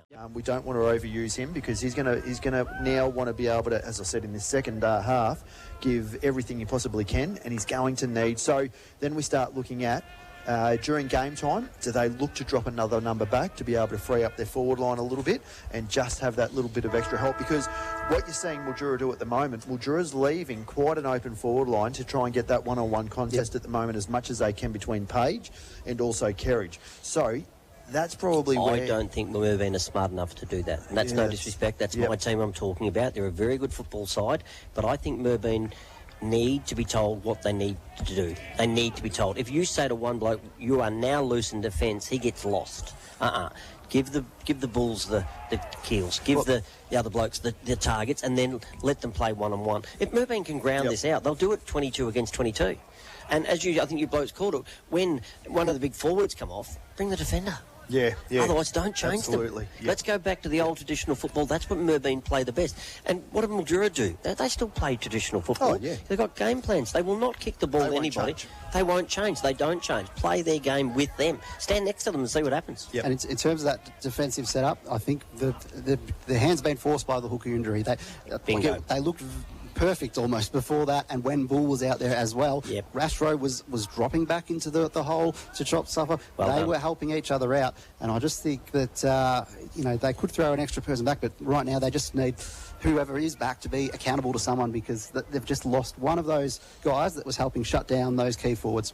Couldn't agree more. And if you send someone back as a loose man, what do the other defenders then think? Exactly. I'm a Merbein bloke. We're not real smart. Well, I don't have to do it. He can do it. Yeah, and that's a failure that you don't need. So you don't need someone else thinking that someone else is going to do it for you. Bingo. So it's going to be very intriguing. But looking at here for the second half, DFAB, it is going to be an absolute ripper. What are we thinking? Just a late burst here from Tipper, late 5-goal burst, just to be able to really get the crowd up and about. We'll see. I think that defensive side's probably the query I've got on Merbein being able to ride this one home, because I think Mildura aren't going to take the foot off the accelerator, even if they're not going at 100 k's an hour. They're still going to be going pretty close to it, and I just think to counteract that loss, and it was just functioning so well in that first quarter. We had Page that running 30 metres off Sam Kerridge to help out, and it was all working very well. But now I think they're just going to be second guessing: do I go off? Do I not? It's going to be hard. We welcome Mitchy Rod back to the big desk here at the top of the Ray Hepworth Centre at Brian Waitman Oval. Mitchy Rod, we've just been speaking off air while you've been out there eating hot dogs with Sam Smythe. Let me tell you, that's a dangerous place to be. It is a dangerous place to be, and I'll tell you what, I reckon he won the contest. But going forward here into the second half, I mean, what a second half we've got coming up here, right across the board in every single game. But never more important for the season here is literally on the line here for the Pies. What do you see needs to happen from the advantage of the Pies to be able to just get that little bit of extra push going into the second half to make finals? I think you boys absolutely nailed it at the end of the wrap there. Obviously, Michael Hooker going down really hurts their ability to hold up in defence. But I think, like Johnny said, keep it simple for the guys who are in the back line. It's going to be guys like Rowe, who are intelligent footballers, really high footy IQ, that are going to be the ones to be able to get it to move forward. I actually think someone like a Lucas Pettit could be quite important coming through from the wing. His running patterns coming through, I think, have been very, very smart. But not only you can actually pinch hit him in the middle for 5 minutes just to throw his weight around. Or you could even sit him at centre half forward if you wanted to. We've seen him when he used to play for South Mildura, was in the same boat. But not only this game, DFAB, there's so many important games going on around the grounds at the moment. Let's get a bit of a sense of where this live ladder is sitting. Where have you got for us right now in terms of other games and where everyone is at? Okay, so as it stands, Mildura on top of the ladder, obviously getting the win. They are the minor premiers. Redcliffe's in second, then Oyen United in third, Rimple in fourth, and then South Mildura in fifth, because as we know, Merbein need to win this game to hold on to fifth spot. Robinvale Euston are coming. They got the first goal of the second half, but they're only up to 105.02 to track South Mildura's 108.54 they need to get to. Plenty to play for in the next hour or so across the board today as the second half underway here on 106.7 Hot FM. It's Mildura 7-5-47 leading Merbein 5-5-35 at Brian Waitman Oval. Now, free kick immediately out of the middle is going the way of Scott Bedford for the Pies, who just got tripped as Zach McDonald went to go pick up the footy. So they need to try and take advantage of this where they can. Looking for brother Trooper Bedford down the line off his hands. Mildura have got the numbers at half back. She just let the footy go there. It was Tyrrell. Umpire was on the wrong side, and they're off and running now through Rogerson. And now Gosman, kick out wide. Maybe a little too wide. And will hit the boundary on the 11th Street flank and will be tossed back in. As Johnny had said, Bedford, look like Rowe and Hills, I think, were the ones who were starting in the bounce, but keep an eye on Benny Dusha, who's at the back of the pack here. He's had a good first half. Benny Dusha is certainly going to throw his weight around. Everything on the line. Ruck contest won by Ricks. Tries to get it to the advantage, but it's chopped off nicely by RJ Watson. Kicks long down the line. Pack forms. Phillips, smart enough to tap it down, only far as Bedford. Bedford gets it nicely out to Ricks. Ricks has a player from behind, uses him smartly as we see the ball go along down the line. And a great mark taken by that man, Dusha, at half forward. It was Dodds who just took a little bit off the kick to allow it to sit up. Now a chance here for Lockwood, got pushed. Umpire says play on. At the back of the pack, the D's get the clearing kick away through Seward. Ground level, the Pies have got to be clean. Hill sends it back inside 50 where it came from. Oh, it doesn't! Something out of nothing from the Pies skipper. Noah Hills has hit one for the ages. It's through the middle and the Pies have brought this margin back. What a finish in the end. 6-5-41. Mildura 7-5-47 on the Kumiella Club scoreboard. I'm pretty sure that was the skipper. That was in the end skipper. who did that. But gee, what a finish, D-Fab. He just put it back into space, but absolutely carried, and the D's defenders could do nothing about it. Yeah, I think the ones on the last line lost it in the sky bit as well. The arms were out, but what a great goal. Bedford tries to barge his way through the contest. Umpire's going to call it. It's going to be... Sorry, Bruce, it's going to be moments like that that Merbein are going to have to rely on this second half, aren't they? Just bring out some pieces of magic when they can. Just kick and hope when you can. So as we see, the ball reload in the middle, running over the top. The wind has picked up and it's going that direction. Okay, as we see, looking to utilise that wind. No, he goes short. Stevens finds a player on the outer side in Donahue. So Donahue on centre wing. Looks to play on with the right boot. Goes to right half forward. Looking for a jump from Lockyer. Lockyer has the ball punched from behind. Falling in nicely, front and centre. Beating all comers. The ball goes over the boundary line, 70 metres out. Right half forward here from the Pies attacking end. I do like DFAB that every time Merbein have got the footy, they've got that release handball of someone standing behind. Mostly it's been Kyle Stevens, but they've had the option to go back. Absolutely. As the ball spills back down in the hands of RJ Watson, going down the line looking for Keel. Strong. Yeah, very strong mark in front of his direct opponent. This time... So match-up has changed there. They've taken that off Keel. Moss Felton goes to Keel. Keel on centre wing. Kicks long to the top of the 50, really to no advantage, going back with confidence and bravery with Scotty Bedford. As he looks to play on, goes wide. Laterally, the kick goes over the top of the intended target for Rowe. Coming on for the D's was Elijah Brown. Gives it off to a running player in Keel. Tries to barge his way through, but couldn't do anything, so he retreats back to Phillips at centre wing. Comes inside, Phillips. Took a bit off the kick from McDonald. Tipper! McDonald Tipper Woody was bearing down, but he got his kick away in time and perfectly waited for Tyrrell, who's about 70 from home, just forward of centre wing. Goes down the flank, chipping kick looking for Kerridge. Over everyone's head in the end. Bull will get there first for the Pies.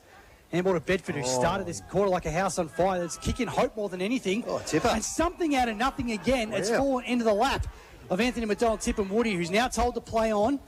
He's going to cross the opposite flank. Kick here for Donahue. He's had a good game so far. The other man involved in that collision when Hooker went off the ground. Now Hills, running bounce. Kick down the line for Lockyer, who's just outside 50. Right half forward. Geez, immediately backing himself in. Nigel Lockyer. Yeah, with the wind behind his back here, as Johnny said, he's every chance. He's a beautiful kick. He's a long kick, and he's on the favoured side here for a left-footer to just be able to get a little bit of left to right. Gee, couldn't be a much harder angle to be kicking from, though. Hard up on the boundary. No, he can kick this, boys. Just outside 50. Lockyer sets sail. It's to the near side. Through for a minor score. Could be an important one, though, for the Pies. 6-6-42. They're 5 points behind Mildura. 7-5-47 on the Kumiella Club scoreboard. Tension starting to rise. Buttock cheeks are starting to clench around the ground. There's plenty in this one, boys. Butter cheeks. I absolutely love that as we see Bushner. Beautiful butter cheeks. Looks to try and kick it out of defence. Goes out wide looking for a marking Phillips. He's beaten to the ball as the ball spills down to ground level. Back onto it was Rogerson. Tries to get around a couple of would-be tacklers. Gives it off to Phillips, who's immediately tackled, but the umpire says there was no prior. So at right half forward, 60 metres out. Excuse me there, boys. Johnny Hollywood for Fatty Boombar down on the boundary. Yes, I'm hearing down here to my right. Merbein yelling out man on man. Even that full-back kick there, back to man on man. As we see, Phillips gets the ball forward, only as far as Bedford. Bedford gives the handball back to Dodds. Dodds kicks around the body. Inside 50, tries to get a little bit of ground as we got a couple of running players onto it in Rhodey. And also Lockyer, who could have been taken high. Let's go to Mildura's way. It's going to be called against Lockyer, and it's going to be a free kick in the left-back pocket for Mildura. And to that man, Hurley. It's been outstanding so far in this game, Ben Hurley, and a beautiful kick down the line for Costo, who's now got the run past Buchner. Jeez, they're not using it well going forward, Kerridge, are they? They're just going over the top each time. But he's got a chance to go back and get it again, Sammy Kerridge. And now the numbers are with the D's. Tyrrell arches the back. 55 from home. That's a lovely weighted pass inside 50. And the lead from Max Keel was outstanding. Fortunately, Lamos Felton just got drawn to the footy. And DFAB put it into the right spot for the man peeling off over the back. Yeah, not much he could have done about that. It was a perfectly weighted kick from Tyrrell, just charging through it half forward. And it just looked good off the boot, and the defenders just couldn't really do much but scramble. Two classy youngsters just joining forces there as we see Keel lining up 20 metres out directly in front to be able to extend this lead out again to nearly a couple of goals. And it looks good off the boot. And is that the second of the afternoon for Maxi Keel? It certainly is. A good finish from him. He's got 28 for the home and away season. And Mildura will push that margin back out to 11 points. 53 plays, 42 on the Kumiela Club scoreboard. DFAB, we might get some scores from around the grounds if we can. Yeah, it's a 15-point lead to Owen United, although it looks like a shot at goal coming now for Imperials. 87 to 31, excuse me. Robinvale Euston's lead is up to 61 points, and 10-point game. Redcliffe's leading over Import. Certainly still a lot to play for around the grounds at the moment. Absolutely fascinating, isn't it? Like, it really I don't think we've is. seen a competition be this close at this time of year, have we, Riddles? I honestly can't recall anything quite like this. And can you imagine that if it had still been just the top four and not the final five as well? Right. It just, well, at the time I thought, gee whiz, the top five's a bit ambitious, but it's probably been one of the best things that we've done. As we see the ball reload again, Ricks takes it out of the contest, gives it to a running player in Hills, uses a player out wide in Hemming. Hemming has a player forward of the ball in Rhodey. Rhodey goes inside 50 looking for a lead from Leckel, and somehow it's just landed in his lap as he falls forward, and it's split between the two defenders of the Demons. And it was just the perfectly weighted kick, but just absolutely well timed there from Big Leckel. Well, you can see on the replay coming through here, DFAB, he just had the right spot, but as all good key forwards do, he's never out of the contest. Just got over the knuckles of Ben Hurley and landed straight in his lap. Absolutely coming into the game, you feel.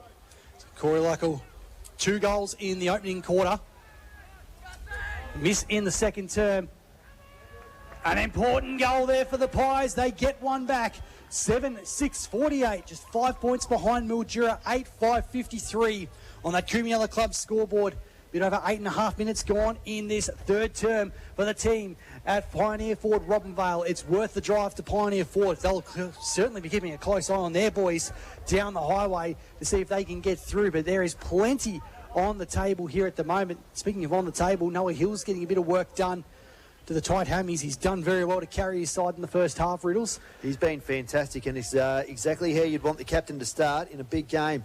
This time the ruck tap is won by Phillips, goes forward, but rove perfectly by Bedford. Geez, started this quarter well. He's on fire, kicks wide, looking for Pettit. Ball bounces in his favour in front of Sachin Tyrrell, but Sachin Tyrrell, beautiful tackle, holds him up. And young Sachin Tyrrell has done well against the bigger body there, and he started off well too, the youngster, in this third term. I think it was actually clever by Pettit to not even try to handball, because it would have been a throw if he had have attempted it. But Bedford just busting his way through again. Ran into a bit of friendly fire, and now the D's have a chance to get away through Lehu. Hard up on the boundary. Keel's the target. Strong work against the smaller Dodds, and he's going to earn the free for around the shoulder. He's going to set it up. Kerridge is the intended target. He's got Page there with him. Merbein man got the front position, and now a chance for Stevens. What a gather on the stretch. Overlap run here is left out by Donahue, who's now got some space. 11th Street flank. Lockyer one-on-one. Almost pouched. An improbable mark. Handballs to his own advantage. Beautifully worked around Hurley. Left foot kick inside 50. Pettit from the side. Lehu in front position. Off his hands. McDonald, Tip and Woody. Goes one way, then the other. Snap from 45. It's around the corner and a little bit too narrow.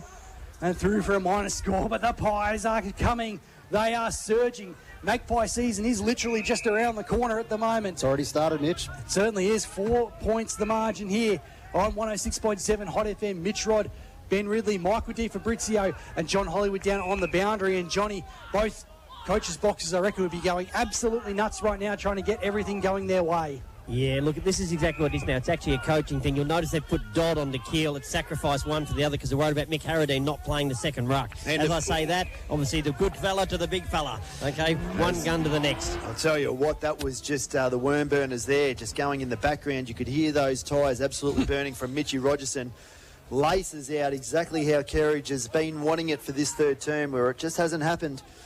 He's going to be kicking from 55 metres out the co-coach. And he hasn't been able to get off the leash here from Lee Page, who's played a really strong game. Just sat in his pocket the whole afternoon. But gee whiz, wouldn't this lift the D's? As we see Kerridge coming in, kicking against the slight breeze. 50 metres out, just doesn't have enough on it as the pack forms. And a big punch from behind by Harradine. So no score on the board at all. It's going to be 5 metres around from the right-hand point post. Another boundary throw in here, the attacking end for the D's. Just around the ground, some juice has been taken out of Robinvale Euston's run. They only lead by 49 now. Well, normally that's a pretty good lead in a game, but not enough for them at this stage. Thrown in. Frankel with the ruck contest for Merbein. Big tackle on Keel. Umpire says it's high. I don't know if it was.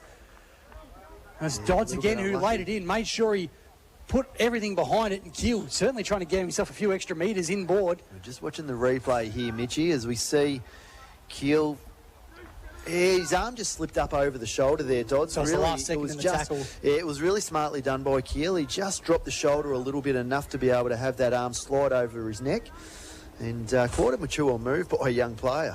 Max Keel got the D's only goal of this third term so far, looking for his third of the afternoon.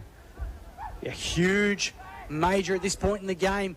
Looks good off the boot, but curling late. In fact, it's only just going to go across the face and has to get spiked over the line for a rush behind. 8-6-54 for the Demons.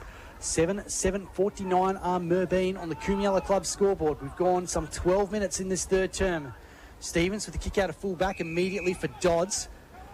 I reckon this is where Merbein are going to have to try and utilise him a bit to make Keel defend. Make him work back the other way. Told to play on now, Cooper Dodds. Dangerous kick. And in the end, was a bit ambitious. And Sachin Tyrrell's going to send it back from where it came from. He just tried to be a little bit too cute there. The ball beats everybody. Sachin Tyrrell uses McDonald, finds him at the top of the 50. Tied against the boundary line. Noah Hill standing the mark with a short kick into the pocket, looking for a leading Reynolds. Times it perfectly. The kick was perfect. And for the left footer, he's right on the boundary here, right-hand forward pocket. Eddie Wonder Avenue end. And if it's going to be favourable for anyone in the forward line, it's going to be to the big left footer as he tries to close the gap here with another goal towards the Tommy Bland medal as well. So not only one eye on the minor premiership, but the Tommy Bland medal, and it looks good off the boot, just goes across the face and punts through for another behind. It did look pretty good, and that would have actually drawn him equal with Nigel Lockyer at the top of the table. Of course, we don't know what the results are in other games in terms of the goal kickers. We can only work on what we've got in front of us here at the moment. DFAB has been slack with those stats, so I have to give him a slap across the head. He's only been doing everything else for us for the last few weeks as Stevens. Not good enough. We don't long kick out of the line. Don't take excuses here, Mitchy. But a nice mark from Rogerson. Comes inboard to half forward. Numbers everywhere for the D's. Plugger Murphy's by himself here if they want. Yeah, McDonald, I don't think, spotted him. 60 from home. He's going to go to the left forward pocket. Looking for the big man in Reynolds. Bull gets across. So does Harradine. Oh, that could be deliberate. That is deliberate. And umpires paid it. It was just a bit of a brain fade there, I think, from Harradine. If you are going to tap it across the line, you've got to disguise it a little bit better than that. Tap it? It was like a tennis shot. That was like a forehand. That was a proper Federer forehand down the line, wasn't it? Oh, gosh, I tell you what, Federer would be happy with that forehand. So it's going to be Reynolds, I think, who's going to take it this time from the opposite pocket. What's he do? Does he go the banana? Does he spin around on the right? Well, Kerridge, we saw kick a banana from similar position in the first quarter. He's going to go check side. He hasn't quite hit it as well as he wanted. Top of the square. Might have been a hold there on Murphy. Umpire lets it go. McDonald trying to find a runner coming past. Leahu arches the back. Gets rid of a would-be tackler. Tied on the boundary. Sits it up. Harradine gets a spoil in. The back of the pack is Rowe. Quick hands. Oh, that's Bedford taken down. That's deliberate too. Holding the ball. And gee, the forward half pressure from the D's has absolutely ratcheted up in the last 5 minutes, DFAB. Absolutely, and just to your point earlier, it doesn't really matter what's happening around the grounds because no Jared Brander, which means all the players within 10 goals of Nigel Lockyer are here in this game. Should never have doubted him as we see Tyler Costa, not a renowned kicker, kicking from a tight angle. Surely he hasn't got it. He has. Holy moly, Tyler Costa from the tightest of tight angles for a left footer has somehow, with a wobbly kick, made it work. And that is a monumental goal here for the young fella. And I'll tell you what, that was unexpected if I've ever seen a kick. Pull out the Tarantella. That's a celebration. What a finish it was in the end from Tyler Costa. As you said, not renowned necessarily for his kicking ability, but he's nailed that from the wrong side for the left footer. An important goal and an important time for the Demons. 61 plays 49 on the Coombe Club scoreboard. Now the clearance here with the Pies. Smith. He's gone. Oh, big tackle. McDonald just latched onto him and made sure he couldn't get that one sleeve away. 50, is it? No. Ball coming back to the D's. All these arm actions that these umpires do, they get excited. We can't figure out what's going on there. And he's Now gone it's across 50. the man on the mark, Pettit. Just got sucked in there by Liu. I've got to say, I think Liu actually ran near the mark, so technically is that 50 if he's actually following his man? No, he ran in front of the player. Okay. So, yep, if he had gone around the man on the mark, Fair he's call still then. in the protected area and he's okay. But as soon as he does the Jim Steins and runs in front, in between the man on the mark and the player taking the kick, that is where the free kick has come from. And it's going to take Zachy McDonald to 30 metres out directly in front. Could be taking a machete to the sails of the boat that's Merbein have got going at the moment. Well, thankfully, the Allen government has got plenty of machete bins around Victoria. So McDonald on the runway. Should be a gimme. Oh, he's just got it home. Made the goal umpire work, but it's through for a major. And 2 in a minute here for the Demons. That's hard to cop there for the Pies, but they've just got to make sure they keep coming back in the other direction. McDonald has his first of the afternoon. And Mildura 10-7-67 lead Merbein 7-7-49 on the Coombe Club scoreboard. John Hollywood on the boundary. Unfortunately, it's little things like that that can really come back to haunt you. Yeah, look, that's an education process, is it not? He ran around the mark and his opponent ran through, and you can't do that, unfortunately. And Ripple have hit the lead against Redcliffe's 52-48, and Robinvale Euston's lead is at 54 points. Well, it is happening everywhere in the region at the moment as we see the tap come down from Morello, running onto it nicely and pushed out of the contest was Ash Rowe. So Ash Rowe's going to take a free kick in the middle of the ground. He's got players streaming past. He elects to use none as he goes wide, finds a player in Kyle Stevens on centre wing out of side. Nothing really happening for him up the ground, so he's just going to have to take his time. And kicks long, down to half forward, looking for the leading Lockyer. Takes a good juggling mark as he had company there from Ben Hurley. It's been a great contest all afternoon between the two players. He runs onto his left foot, gives it absolutely everything. Oh. Goes to the top of the square, looking for Leckel, roving it. McDonald Tippermuddy tries to rove it. Spins around 3, kicks on his left. And they're alive, the Pies. McDonald Tippermuddy has done this a few times today, and he's got those fairy feet that can just turn players inside out. And what a goal again at the fall of the ball. He's obviously not at full fitness as he was at AFL level, Anthony McDonald, Tipperwoody, but DFAB, his ability to dance his way through traffic, it's almost a bit like watching Police Academy. Well, it's tricky if you're a defender because Mildura got the spoil that they wanted in that contest on the goal line, but you spoiled it straight to the most dangerous man in the forward line in McDonald Tipperwoody. How about the kick from Nigel Lockyer? It just seemed like it had an extra bit of orbit going about it. Back Not into wrong 2 about goals that. on that Coombe Club scoreboard. 67 plays 55 Mildura's way. Rowe with the handball out wide for Merbein, but it's been stifled back into the contest there by Costa. I don't know what makes you think that McDonald Tippermuddy's not as fit as he was at AFL level. But gee, he's moving well, isn't he? The footwork is absolutely beautiful as Rhodey at ground level gets the ball out. Stevens, in fact, it's Smith trying to cut through. Nice handball for Donahue. Wants a lead from Lockell. Nice spoil there coming from Buchner, but off hands, Rhodey might be coming through. Here's Lockyer. Handballs around. Lockell around the corner to the top of the square. Gee, it just got away from Hurley, but it was through the near side and through for a minor score. Pies making some moves at the moment. 8-8-58 for Merbein. Mildura 10-7-67 on the Coombe Club scoreboard. In fact, 8-8-56, I beg your pardon. Matt's not always my strong suit as the Merbein Magpies are coming through. Tight as the shouting. What was that, Johnny? He tied to the commands down here from Merbein. Well, you can certainly see the animation start to pick up there with the coach's box on both sides of the equation. So it's going to be a boundary throw in here as the ball was kicked inboard, just in front of the raucous Mildura members crowd here, and in front of the coach's box, 60 metres out, attacking end from Merbein goal. I'd love to get another one here to go into three-quarter time with.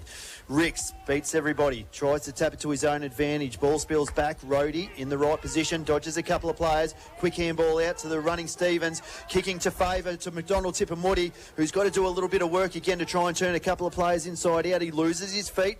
Ball spills back to Nolan. Nolan, again, handballs to a player who puts him under immediate pressure. And that pressure coming in here in waves from the Pies, sees it go over the line, and another rush behind. Defo, what about the look-away handball from Vinny Rhodey in that contest to open up for Kyle Stevens? Absolutely, beautifully done. And the desperate handball in defence, you want to be careful not to get called for deliberate. Lehu had a bounce. It's just lucky that Hills didn't hang on to that tackle. Kick long down the line. Rick's back with the flight. Well, that's what you want from your big man. Beautifully done. Sweeping handball inboard. You got the two long sleeve men, and one of them's going to take it, and Smith. Left foot kick is a beauty. Down low, Hills couldn't quite take it. Took a bit of turf with him.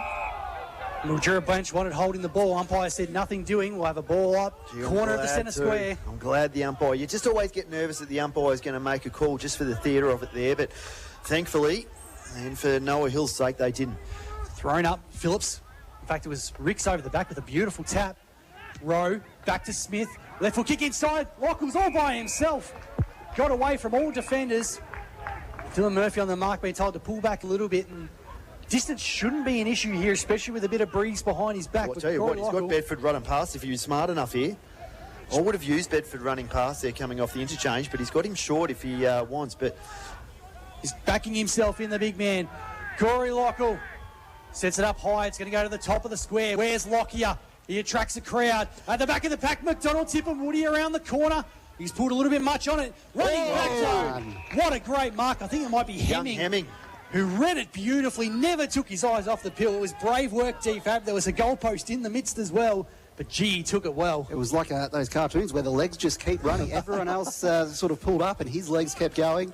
Got himself into the position to reel it in. Tell you what, Angus Smith, hasn't he, started off well as it goes around the corner. Oh! Surely no, he was a bit ambitious putting his hand up there, boys. It was wasn't much in it, though. Was to the skinny side, unfortunately, for Hemming. But young Angus Smith, Johnny Hollywood, hasn't he, just had a couple of minutes there to cherish. He really got the ball going inside 50, and it's just that run and carry. He's a real gut runner. He's an absolutely gun of a player. He's going to play Sunraysia cricket and Sunraysia footy. He's a very talented sportsman, that one. It's a long out of defence here for the Demons. Reynolds went up. It's taken out of his hands by his teammate Phillips. Trying to grab it there was Pettit. He's taken down the big tackle from Lehu. Stalemate just outside 50 here for Merbein. Travelled 23 minutes in this third term for Pioneer forward Robin Bale on Hot FM. Phillips spikes it down only as far as Rhodey. Underground kick was clever. Off hands. Now a chance for Hills. There's a free kick and it's a throw. So it's going to go against Hemming. Dylan Murphy will come back and just hold the ball up here for the D's. Tell you one thing that the Pies are doing really well around the contest at the moment is they've got players behind their ruckman. So on the defensive side, the ball's getting sharked down. We saw Rhodey take advantage of that just then. So Mildura have just got to be able to see what's happening behind the contest each time and just not get caught out with players setting up perfectly for that quarterback role. Harradine just busts his way through a pack on centre wing. Bedford, Scott. Kicks a half volley for Pettit, who picks it up well. Arches the back, gets past Murphy. Kick inside 50. Not a great looking one. That's a push. And umpire is paid a mark there to Buchner. And the Merbein faithful are absolutely spitting chips. Meanwhile, on the far side of the ground, the D's taking the ball away. Little kick down the line. Zach DeRose has got the ball in hand. Was that a free kick, boys? Gee whiz. Could have caught it either way. He's got whiplash, the poor fellow. Lockle, as the ball gets kicked. It's a horrible kick going forward by Gossman. Intercepted by Harradine at half-back as they look to slow it down a little bit, but time's not going to be their friend to be able to slow that down. They really dearly love another late goal, but he goes wide, closer towards the boundary, finds the captain in Hills. Hills, again, is probably just going to have to go long, direct down the 11th Street side. Nothing really presents. That's exactly what he does. Kicks long in the hope of Lockyer. Lockyer has two opponents to beat. The ball spills over the back to Keel. Keel goes back further to Tyrrell. Tyrrell on his favourite left side goes with a short kick and bending down perfectly to take a slip style mark there looks like Plugger Murphy. Got some dirt under the fingernails on that one, Murphy, to take it down low. 67 plays 58 in Mildura's favour. Well, that's going to be a downfield free. That was a silly bump. afterwards. A bump bite. It's just, yeah, I mean, you've just got to know the moment there, and the youngster just didn't see it. And Reynolds kicks forward. Nice pouch there from Max Keel. Had to get a bit of extra elevation. Just outside 50. Sets it up for someone on the lead. Hills and then Stevens work it out for the Pies. Handball in hope more than anything from Ricks. McDonald tipping Woody back there to lend a hand. Costa extracts it for the D's. Here's Rogerson around the corner. Captain's goal, if you don't mind. Mitchie Rogerson, who started most of the first half at half back, has played more on ball in this third term. And gee, cometh the moment, cometh the man. D's captain puts one through the middle. Don't know about you, Johnny Hollywood, but I would not like to be Lamont Felton's right ear coming in at the three-quarter time break, because I've got a funny feeling it might be chewed. Yeah, look, if the coach doesn't give it to him, I'm sure I will. So there's no doubt about that at all. 11-7-73 for Mildura. Merbein 8-10-58 on the Kumiala Club scoreboard. And the D's are going to go again through the goal kicker in Rogerson. Nice attempt to mark by Stevens. Couldn't quite hold it at the last second. Stalemate inside the centre square. DFAB, some updates from around the grounds. Yeah, Robinvale Euston's lead is at 59 points, so still leaving a bit of work ahead of him in the last quarter to try and catch up on percentage. Phillips to the tap down. Off hands. Pies trying to get it out through Smith. Handball forward in hope. Oh, gee, if that one was paid a push, I don't know what happened with the one before, but either way, Costa's going to end up with the free kick for the D's. Centre square. Left full kick, just give it some air. Reynolds there. Harradine came back to assist. Both a bit slow to get up from ground level. Oh, well done, Smith. A nice little bump there. Beautiful Shepherd. Handball inboard comes from Stevens. You've used on the outside again. Smith tries to dodge a would-be tackler. Attacking in numerical order, 7-8-9. 7-8-9, exactly right, as the ball gets turned over. It's now in the hands of Keel. The youngster at right half forward, still too far out to score. He's 80 metres from home, so he looks to load up. Wobbly kick. It's not going to be a great one, as it's picked off nicely by Harradine, who's picked himself up off the deck, as well as Reynolds in that big collision only seconds earlier. He retreats back to the goal square, finds Bull. Bull's going to go to the outer side. He's got Lamont Felton if he wants to use him. He does. It's going to be probably a tough kick, but perfectly read by Lamont Felton. He's got space. He uses it. He plays on very quickly. That's a good-looking kick. Goes down centre wing, running onto it is Pettit. He can take a bounce if he needs. No, he elects to go inboard to Trooper Bedford, who does a pirouette, spins around his opponent, kicks perfectly over the top. Running onto it again was Pettit. A juggling mark at the top of the 50, and that's just really good running by the youngster on the outside. Gee, that wasn't an easy one to take. He was at all sorts of awkward angles. Pops it up, looking for McDonald. Tip and Woody on the lead. He holds it under some real heat from the Mildura defence. Geez, those dreads were being held like a reindeer, weren't they? Absolutely they were, but the sticky mitts of Anthony McDonald, Tip and Woody ensured he held onto it. And just there's in time. The three-quarter time siren. If there's any time for your star recruit for this year to kick an important goal, it's right now. Tough kick, though. He's What going to about be Pettit's kicking. running, boys? Just gut running. I reckon he's had a brilliant game today, Lucas Pettit, on the wing. Given everything. But 40 metres out here. Very, very tight angle, close to the boundary line. Donald Tip and Woody on the runway. This would be a huge goal for the Pies. Leading into three-quarter time. Gee, it looks straight. It's to the near side. And a minor score through. A few missed opportunities for the Magpies in that third term, but they're still hanging around, and with 1 quarter left, their season is on the line. 8-11-59 Merbein. They're trailing Mildura by 14 points, 11-7-73 on the Kumiala Club scoreboard. Don't touch your radio dials, because we've got a massive final quarter coming your way. Not only here from Brian Waitman Oval, but we'll keep you updated with scores from around the grounds to figure out the makeup of our final five. We are your home of live local sport in Sunraysia, 106.7 Hot FM. With just 30 minutes left in the home and away season, what can be conjured up by all 8 sides playing here today? Still so much to play for in terms of the makeup of this final five. From Brian Waitman Oval here on 106.7 Hot FM, to the team at Colliantini First National Real Estate, Mildura 11-7-73. Current leaders over Merbein 8-11-59. Mitch Rod, Ben Ridley, Michael Di Fabrizio up here in the box. John Hollywood for Fatty Boomba on the boundary as well. DFAB will come to you first, and with where the scores are around the grounds and the current makeup of where the live ladder sits. Yes, so where Robinvale Euston are trying to catch South on percentage, they have a 59-point lead over Wentworth, 105-46 with a quarter to go.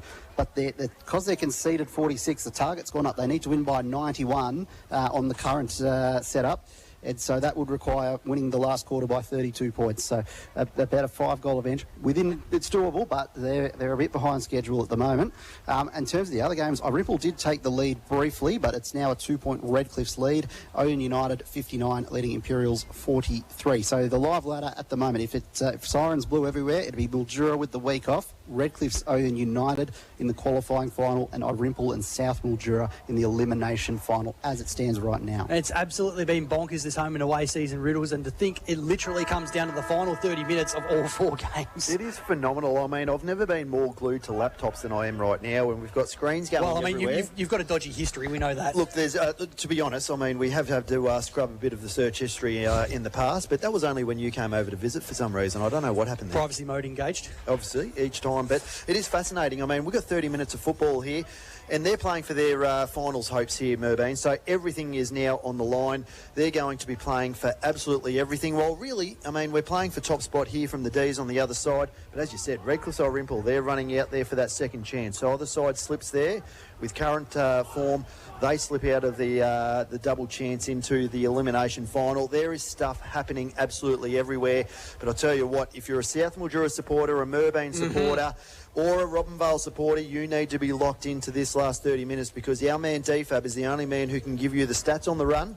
And we have absolutely everything here for you to be able to figure out exactly what happens in the next week of football here in the St. Roger Football Netball League, which has been phenomenal for 2026. Absolutely. Forget us meatheads. DFAB is the one you want to be listening to in this final quarter, as is the man on the boundary for Fatty Boomba, John Hollywood. I think you might have been able to push over to both huddles at three-quarter time. A last-ditch effort from both teams. What'd you hear from down at ground level? Yeah, look, Elves was very cool, calm, calculated. Loved how they're going about it. Loved how they responded every time and that sort of stuff. So he's wrapped. He's just saying we're starting to get into our game plan. We're starting to do everything right. Don't change. Don't get put off no matter what the situation of the game. Keep your head. Do all the simple things. Don't make simple mistakes. On the other hand, Hawley just said, look, we started the year off with nothing to lose. We worked really, really hard in pre-season to get us into the position we're in. Just play the game that you play and we'll go out and we can still win this game. Love it. And we're also seeing out there, this is genuine finals atmosphere. The players' jumpers, you can see that breeze on the back of them at the moment. Looks like that breeze is going to the right hand of screen. Is that correct, Johnny, or are we just seeing shadows here? I think you're seeing shadows, to tell you the truth. It's actually going from right to left as we talked about television screens. But look, it's swirling around. It always does this time of the afternoon. So I don't think it's going to be much of an advantage. Kerridge on ball 2 now. Back into the centre here for the final term of the home and away season for Merbein and Mildura. 73 plays 59, and the D's get the first clearance of the final term through Lehu. Looking for Max Keel, who bundles up nicely after losing a contest. Kick from 50 on the run. That's carrying. Oh, it looked good off the boot from Maxi Keel, but just to the near side. And a minor score. That would have put some palpitations through the Merbein faithful. The umpire didn't move, boys. He sat in the middle of the thing and didn't move. You weren't wrong about the breeze going to the left of screen either there, Johnny. That carried a monumental mile there from the youngster. That's going to make it difficult here for Merbein in this final term as Stevens kicks out towards the commentary side of the ground. Phillips gathers and happy to be taken over the boundary line. 11-8, 74 Mildura. Merbein 8-11-59 on the Kumiela Club scoreboard. I mean, realistically, even if Merbein do miss finals, Riddles, it's been a phenomenal season for them, considering where they've been before this. But it'd probably be a little bit bittersweet, you'd feel, if they don't quite make it through to the final 5. I think just for the fact that they've been sitting, as you said, in the top 2 for most of the season thus far. But if you were to say at the start of the year that you're going to most likely miss out on percentage, I mean, they would have been probably very, very happy with that, as we see Ricks take it out of the mark. Out of the contest, holding the man, Nolan, against Rhodey. So Rhodey's going to get a free kick just underneath our noses here at the Ray Hepworth Centre. It's a cheeky kick inboard, finds his brother-in-law, Cole Stevens, who has been very, very important to them today and throughout the whole season. Goes short, interception there by RJ Watson. Gives a handball over the top to a running Hurley, who drops what he should have taken. Dusha tries to take it with one hand, but he was tackled as he makes it hard for Noah Hills, going in to help out with Smith. Smith handballs it back, but it's intercepted by Sachin Tyrrell. Goes inside 50, looking to the top. It beats everybody, and over the back is Luke Reynolds. And could he be our Tommy Bland medalist? He's certainly making it an incredibly close race. I think that's now even Stevens with his 4th of the afternoon. So what a game here. There's so many different scenarios playing out. Young Sachin Tyrrell, though, beautiful kick to advantage over the top, and Reynolds in the right position to be able to run into an open goal. He's had big moments today, Sachin Tyrrell, DFAB, and again, just that cleanliness through the contest when Merbein had the numbers, just set it up beautifully. Through traffic, I wasn't expecting to even be able to get a boot to it, but he did, and it was a very good kick too. First blood of the final term for Mildura, 12-8-80, Merbein 8-11-59. What can the Magpies conjure up? Watson paddles it forward for the D's, follows up again at ground level. Handball off, Rogerson inside 50 with the left boot. Harradine has to go back with the flight, but takes it well. Switch is going to be on. He's going to go to the 11th Street flank. He's got to be clean from here. He's got Donahue. Lamos Felton left it behind, but he's got support from Angus Smith. Left foot kick down the line. Looking for Lockyer. He's got to gain a lot of territory. What a pickup that was, though. Stops and props in front of Lando. Kick down the line looking for Hemming, and he's just going to take it inside the boundary line. Some would say he was hemmed in there to the boundary line, but He goes forward looking for Pettit. The ball works perfectly for him over the top as Bedford just plucks it out of the contest. Goes looking for Leckel at the top of the square. Goes over the back. Guess who's there? McDonald Tipamudi again shows that fairy feet. Snaps it around the corner. Post. Oh, no. Hit the post. Oh, gee whiz. Well, I'll tell you what, the theatre was just taken out of that. Immediately playing on, though, was Buchner to Tyrrell. Tyrrell out of half-back, kicks long down the line, perfectly weighted, finds Lehu. Gee, in the blink of an eye, Mildura have got it halfway back the other direction. Leo tucks it under the arm, outside of the right boot. Auckland one tried to manufacture something for Keel, but out of bounds on the full. And the Pies can go again. Johnny Hollywood on the boundary. Gee, it's heart-stopping stuff for both teams, and dare I say it, the old Stevie Milne bounce there for Anthony McDonald, Tip and Woody. Oh, look, very much so. I actually thought it hit the back of the post, but I'm a bit, biased. No doubt about it. But what about young Lehu there? He took that game on, did he not? I know he kicked it out of bounds in the full, but that run that he tries to do every time, I love it. Short kick here for the Pies, and Dusha has it on centre wing, DFAB. Yeah, Robinvale Euston going backwards at the moment. 2 goals early this quarter for Wentworth, 1 back the other way, so they're getting further away from the target. We did hear Sam Smythe just quickly ducked out to George Gordon Oval and spiked their drinks at 3/4 time. Nice mark here by Smith at half-back for Merbein. Kick in board was ordinary, just came off the instep. Might work here for Ricks. He's got Lockyer there for support as well, but the Demons are going to clear it to Rogerson. Kerridge loops it back up for his skipper, gets a kind bounce, long down the line. Reynolds is free on the chest. Luke Reynolds into an open goal, his 5th. He takes the lead in the Tommy Bland medal leaders case, and Mildura 26-point leaders over Merbein. Final 5 slipping from the grasp of the Magpies' feathers, while the D's are just strengthening their clench on the minor premiership.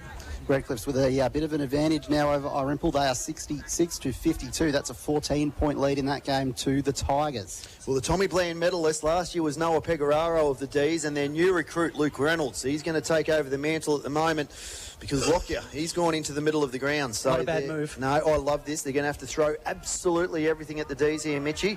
And Lockyer, he is actually not only in the middle of the ground, he's in the ruck. Well, we know how much he can float when he goes for it, and immediately shows his worth there, but RJ Watson get it nicely down to Kerridge, who just belts it inside 50. Walker, the attempt to mark. Pies can clear it at the back. Harradine, look away handball was ordinary, but Page can maybe make it work if you get some support. Nice tackle by his opposite number 4 in Keel, and he's dropped it cold. And Max Keel almost pulled out a goal of the day contender to start the final term. Can run in and kick the D's 3rd of the final quarter. And dare we say it, could almost put the game to bed early in this final term, DFAB. Absolutely. South Mildura, I'm on the cusp of doing an Anthony Green and calling it. They are in the box seat for 5th spot with the way the scorelines are at the moment. It's going to take a big change in direction from either Merbein or Robinvale Euston. Can hear the rumble coming from down the road at the Mildura Sporting Precinct. Finished the season like a house on fire, South Mildura. Max Keel to the near side and through for a minor score. Certainly no lock on it yet, and the Doggies, who started brilliantly in their first 3 games, then went on a 7-match losing streak. But after that, Riddles have arguably been the form team in the competition, and not a team you'd want to face in that final 5. Couldn't agree more. Just as I said that before, 2 goals in 3 minutes for Robinvale Euston. So the lead is 64 points. Still need to put probably another 5 through. Lockyer just elevates himself into the middle of the ground there, takes a nice grab, goes inboard, finds Smith. Right in the centre of BWO, immediately plays on, has a player in Hemming. At half forward, Hemming kicks inside 50, looking for a leading target in Ricks, and he takes it, hits it perfectly. Not wasting any time either, Big Rixie. No, as I said, they've got to make every second work here, the Pies, to be able to keep themselves in the finals race here for 2026. He's going to be kicking from about 25 metres out. There is going to be a tight angle, but it is favoured to the right-hander, kicking from the 11th Street side here of the Brian Waitman Oval, as the big fella who's had a fantastic season. We're probably close to Team of the Year. Ruckman comes in, goes a little bit right to left. He makes it work. As the players get around him, the Pies are still in it. They've got a bit of work to do, but they're still here. Ready, their spiritual leader, Matt Ricks. He's the barometer. When he's up and about, so are the Pies. And what a time it is to kick an important goal. Immediately takes himself back into the ruck as well. 9-12-66 Merbein. Mildura 13-9-87 on the Coomiella Club scoreboard. Final term on Hot FM for Collie and Tierney. First National Real Estate, John Hollywood, stating the bleeding obvious, but one they desperately needed. Oh, very much so. But look at Mildura Centre. Look who's in the middle. Yeah, have a look at it. Watson, they have loaded it up. Rojo, Kerridge, what a lineup, eh? They're not taking it for granted here. The D's as Lihu off the back of the square goes long forward. Harradine with a massive spoil there on Keel. Now the bounce favours Zach McDonald coming through the other way. Handball back over to Keel. Around the corner, inside 50. Off hands. Ashro's got some space at the back of the pack. Kicks into space. Not a great one, though Rhodey did so well to get across and get a hand on it. Could have been taken high. Umpire let it go. Rogerson just chips it back to Kerridge, who's at the top of the 50. And he's going to line back and put it through. I reckon unlucky there for Rhodey. May have just got one around the chops, but... Just looking at that again, and Rhodey, very unlucky. I'd definitely taken it around the chops. He's going to come out with cauliflower ears after that. He'll look like Conor McGregor. But very, very gutsy by the superstar there of the Pies. But either way, Sam Kerridge, the co-coach, 50 metres out directly in front. Kicked 2 goals today, Sam Kerridge. Merbein got the last one. Be a huge one for the D's. Distance, no issue. Neither is the radar. Through the middle. Kerridge has 3, and the Demons extend that lead once again. 9.5 minutes gone in this final term on Hot FM Sunraysia Footy. Mildura holding sway. 83 plays 66, 93 plays 66, I beg your pardon, on the Coomiella Club scoreboard. 27 points the margin. DFAB, where does it sit with the live ladder? Well, yes, on the live ladder, Mildura, Redcliffe's Owen United, Irimple, South Mildura, and the 63-point lead to Robinvale Euston at the moment. In fact, make that 69. The goals are just coming in fast, but they've still got more work to do. Merbein trying to get the clearance. A huge tap down from Lockyer. Now Bedford, high up and under. That's a nice mark from Will DeRose, who is under pressure. Takes it a true centre-half back for the D's and not wasting any time. Long down the line for the big man, Phillips. Lockyer gets the spoil in. Pettit. Back to Lockyer. No goals really in his reckoning. He doesn't care. He wants finals. That's a strong mark from Hemming. Awkward landing, though. He's very sore after hitting the deck. Copped it in the ribs on the way through. Wants a lead coming from Lockall. But Mildura flooding back in line. Now goes in that direction of his big number 28. Not a great kick. Buchner does enough to knock it across the line. Felt a bit for Hemming because he had to get rid of it, but gee, still struggling to get up. But what a mark it was. I think he actually landed on his own elbow there and winded himself, as you can see on the replay. DFAB, what have we got here? Now up to 75-point lead. Robinvale Euston. They need to get to probably 91 or 92. As the ball spills back to Noah Hills, does a pirouette, tries a handball forward, finds a player in row, immediately tackled by Kerridge. Yeah, not having the ball. Well, he dropped the ball though, and unlucky there for Kerridge, but either way, Rowe, 55 metres out, looks long, goes to the top of the square. There's got to be a fly from someone. There was a fly from everybody except for McDonald Tippermoody, and it's landed in the breadbasket. He was last in line, didn't have to jump off the ground at all, and it's landed in his chest. 25 metres out directly in front. He's going to be kicking for goal. Not bad look here on the replay with Justin Frankel, just disguised his attempt well enough to allow space for Anthony McDonald Tippermoody over the back to come in and take the chest mark. As you said, last one in the lineup for number 3 of the game, Anthony McDonald Tippermoody, to ensure the Pies still have a pulse. It's true.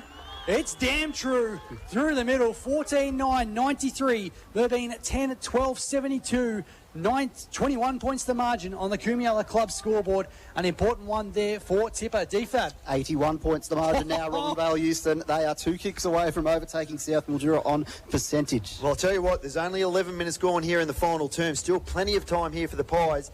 Lockyer and Hills and Rowe all line up in the middle of the ground, and it looks like they've thrown in Scotty Bedford. So it is absolute A grade right throughout the middle here for the Pies. They know everything is on the line here in the last 20 minutes. John Hollywood on the boundary for Fatty Boombar. It's got to be absolute chaos down there at ground level, but you are absolutely in the best seat in the house. Oh, look, it's crazy. Absolutely fantastic. Just get up.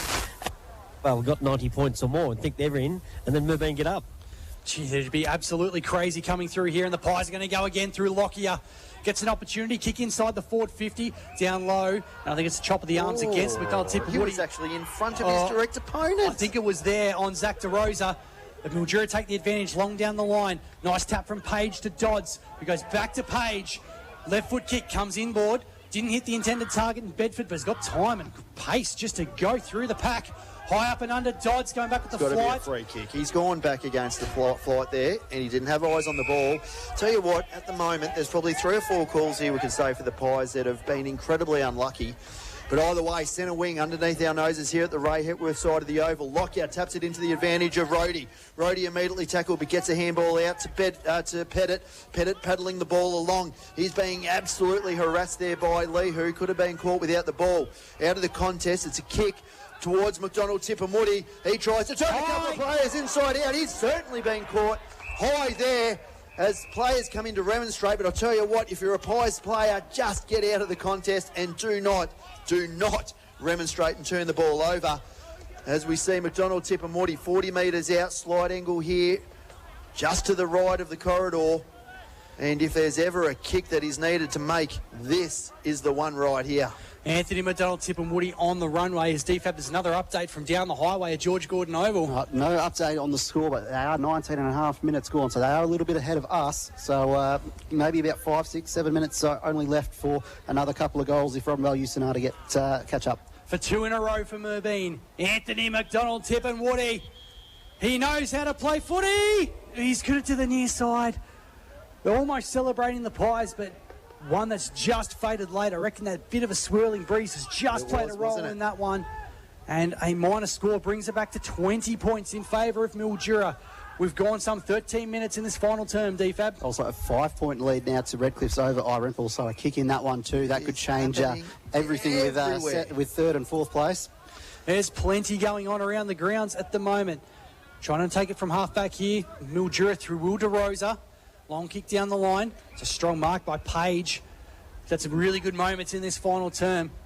Merbein have been without Michael Hooker since halfway through the second quarter, but holding up okay. Big fly over the top of Ricks. Ground level. Stalemate. It's about 70 from home from Merbein. In fact, there's actually going to be a free, and it's going to go the way of the Pies.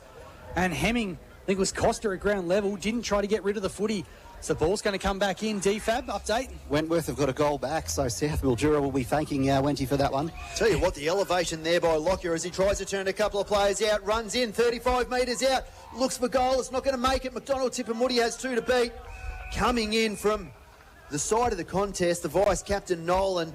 Very, very important punch and spoil there, so it's going to be a boundary throw in, 3 metres around from the right-hand point post, attacking end for the Pies. DFAB. Quick response to Robinvale Houston. It's now back to 81 points the margin. And I think there's a final score from down the highway as well, DFAB. That's right. It's a 67-50. The Kangas have got up there. So Orion United, one step towards being in a qualifying final rather than elimination. Holding the ball free. The umpire's now starting to look to the other side to even the ledger here, and Bedford with a big tackle on Lee, who is going to be the recipient, kicking from 45, and he's going to be tied on the boundary here as well, Mitchie. Yeah, John Hollywood said he wanted Bedford in the middle for his tackling ability and did just that. Lee, who tried to dance his way through the pack. Scott Bedford, what an addition he's been to this Merbein outfit. Tight angle. Huge moment in this game. It looks good. It's hit the upright to the opposite side. Head in the hands of Merbein players and fans. Just a minor score on the board. 10, 14, 76, I think it might be for Merbein. Mildura, 14, 9, 93. In fact, 74. It's 19 points the margin. Merbein coming back again, inside 50. Kick forward. It's just pitched inside the boundary line. That's 2 posters in this last quarter. We've seen a poster from McDonald, Tip and Woody, and also from Bedford. So it's only a game of millimetres here in this final term, and as we said, and only a game of absolute small percentage. as the umpire throws it back in, coming through is Bedford, immediately tackled, ball spills to ground, out to Nolan. Nolan looks to retreat, gives it off to a running player, but it goes over the top. Kicking through, McDonald Tipamudi, is it holding the ball? The umpire says no, spills in Boyd to Rowe. Kicked off the ground was by Ricks. Oh, gee whiz, I tell you what, there was a good argument there for holding the ball. McDonald Tipamudi, as we see it come through. Oh, he's picked up the ball, he's gathered it. That is absolutely holding the ball. Well, I think the umpire called immediately that he kicked it, so must have just got his bootlaces to it. DFAB, further update? A couple of behinds to the Eagles. If those two were goals, they would be in the top 5. South Mildura fans holding with bated breath right now as Rogerson from halfback for Mildura. 18 points the margin in favour of the D's. Kerridge at the front of the pack. A beautiful handball off to Zach McDonald. Kick down the line. Max Keel just pounded the legs to get across to the other side of the ground to take that mark. Happy to kill some time. 16 minutes gone in this final term. Kick in board. Raffle it between Brown and Kerridge, and the former takes it. Oh, I'll tell you what, there's a couple of players all by themselves on the outer side here. Eagles now 3 points away from taking the 5th spot. It's ridiculous. This is crazy. Kerridge at half forward here for Mildura. 60 from home. Right half forward. They've got the wind advantage too. Just sits it up. Where's Reynolds? He's got a free run at it. He just set it up perfectly. 4 Merbein defenders all lost.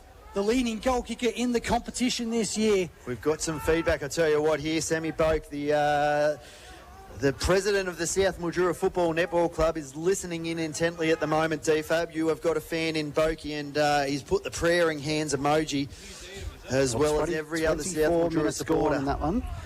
So Luke Reynolds, what a game he's played today. Looking for goal number 6. Through the middle.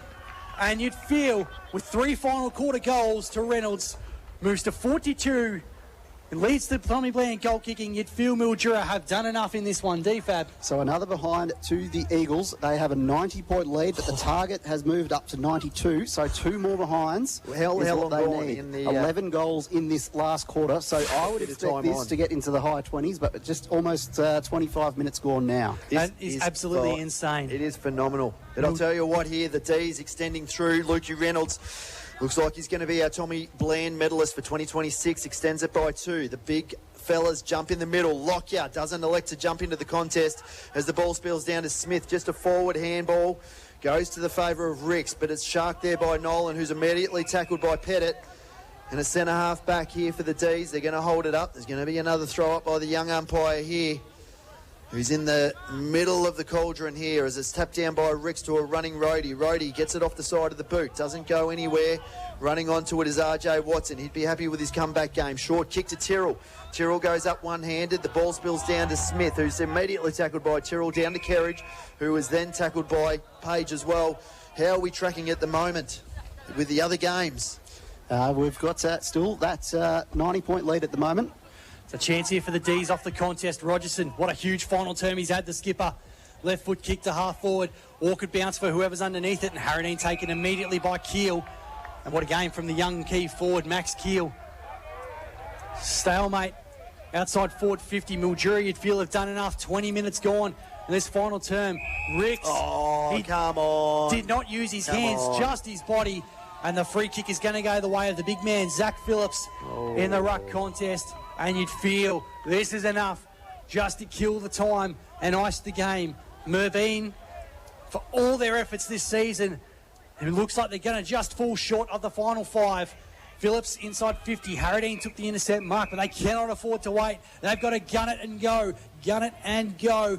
But holding with bated breath at the moment, the fans of Robinvale Euston and South Mildura. DFAB, another update. Another behind to Robinvale Euston. They are 1 point behind, overtaking South Mildura. How was it that there was less than a percentage point coming into this game between 2 teams, and there might be less than a % between it otherwise? We've also got 9 goals to Adam Oxley in this one. Nick Dodge with 5. They are turning it on. DFAB, what happens if they come through it and it's if we've got the percentages between South Mildura and Robinvale, what happens? I think that's impossible. So that can't happen, but they would have to play off for the final spot. Merbein moving it forward. Donahue through the centre of BWO. Paddles it to himself. Handballs out wide to Bedford, who just strides to the 50 arc. Looks pretty good off the boot. Well done there at the last line by Zach DeRosa. McDonald Tipamuti's had a couple of attempts at goal in the final term.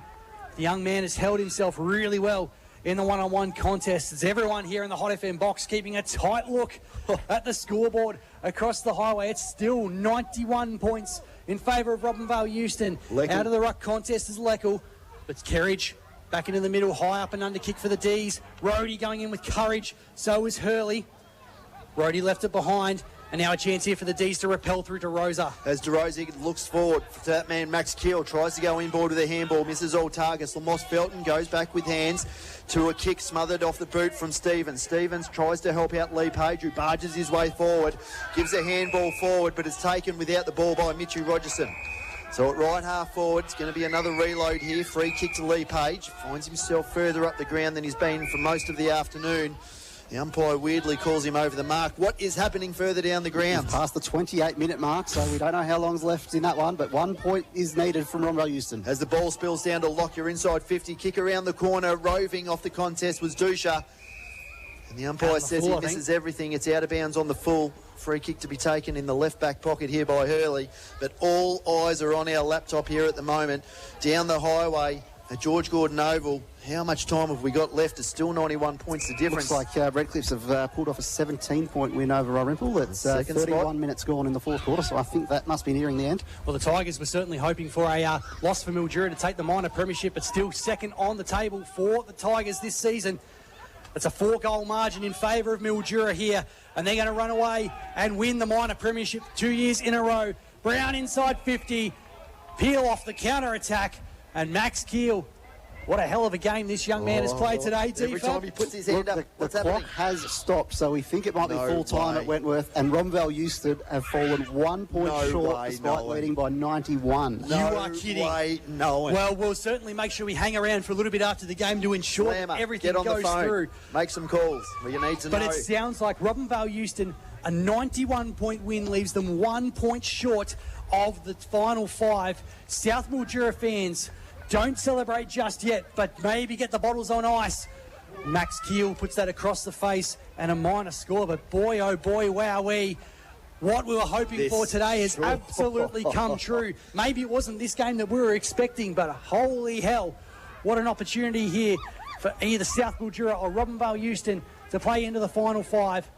As a kick out of defence here for Merbein through Stevens, goes to Page. In fact, it's Stevens who's got it now. Smith had the kick. Loops up down the line. Rhodey's battled manfully despite the dodgy hammy. Frankel handballs into space. Lockyer paddles it to his own advantage. Gets around Gossman. Gets around Murphy as well. Kick into space is a beauty. McDonald, Tip and Woody will take the mark. Gets the push. Merbein calling for the 50-metre penalty. Nothing doing. Absolute class there by Lockyer. Just being able to evade a couple of tacklers coming through.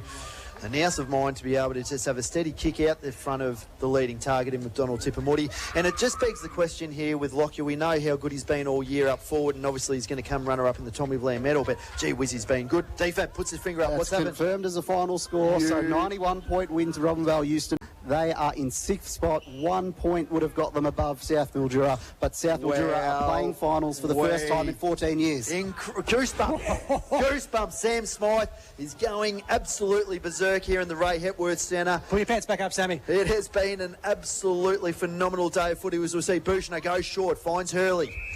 Hurley still in a defensive 50. Massive game by Hurley today. We'd expect nothing less than an A-grade defender like the man, the Super Trooper as we like to call him affectionately here on the 106.7 Hot FM commentary team. Plays on to Nolan. Nolan on the outer side. He's got a player in DeRosa. DeRosa can run, take a couple of bounces if he wants. He plays on quickly. Kicks long, lands into the favour of, it looks like Plugger Murphy. He's got Jack Walker there to help him out. He has to bend down, gives it to the running player in McDonald. McDonald forward handball to Costa. Back to McDonald. Another handball. Misses the intended target. Lands in the hands this time of Donahue. So Donahue looks inboard to Nate Bull. Nate Bull to Ash Rowe, the McLeod medalist. From a few years back, kicks long down the line, but the intercept mark comes. And the D's, they're going to finish on top of the ladder again this season. What a season, Mitchie, we've had. Despite a late season wobble from Mildura, lost their last 3 games. Lots of injuries going through to some of their star players. They've come back at the right time. 4-goal win for Mildura.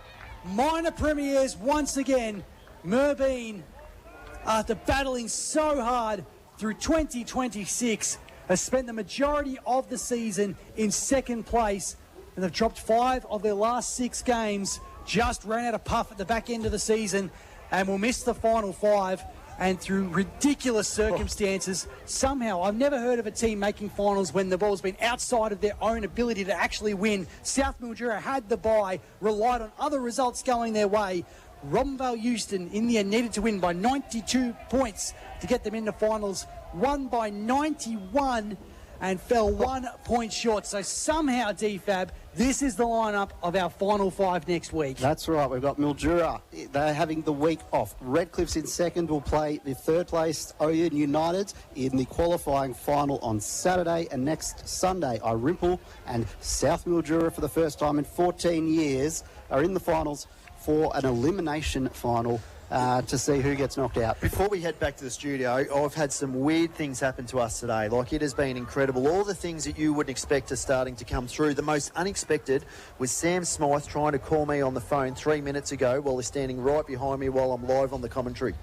I mean, takes the cake. That's where it is, guys. This is how big this day has been. Well, I said at the start of the year, it's been a bonkers season. We're expecting a bonkers day. I don't think we could have actually had much more delivered in our direction. In this one at BWO, Mildura 15-10-100, defeating Merbein 10-16-76. We're going to throw back to the studio, take a massive breather just to try and recuperate a little bit, and we're back to analyse not only this game but the home and away season on the other side of this. It's your home of live local sport in Sunraysia, 106.7 Hot FM.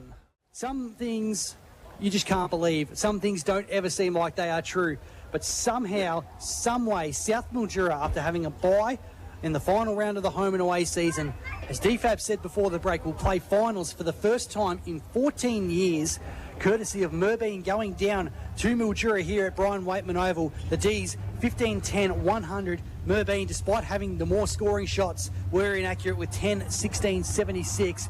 The Pies, after sitting second all season, will finish 7th at the end of the home and away campaign. A rampaging Robinvale Euston needed to win by 92 points over Wentworth down at George Gordon Oval.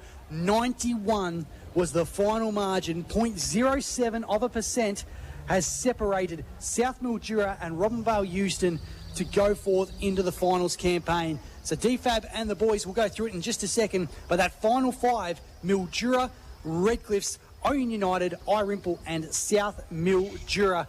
What a finale it's been, DFAB. And if you want to run through some more of the numbers and the scores from around the grounds, so Michael Di Fabrizio, Ben Ridley and John Hollywood will run you through the end of this game and what the finals machinations are going to look like.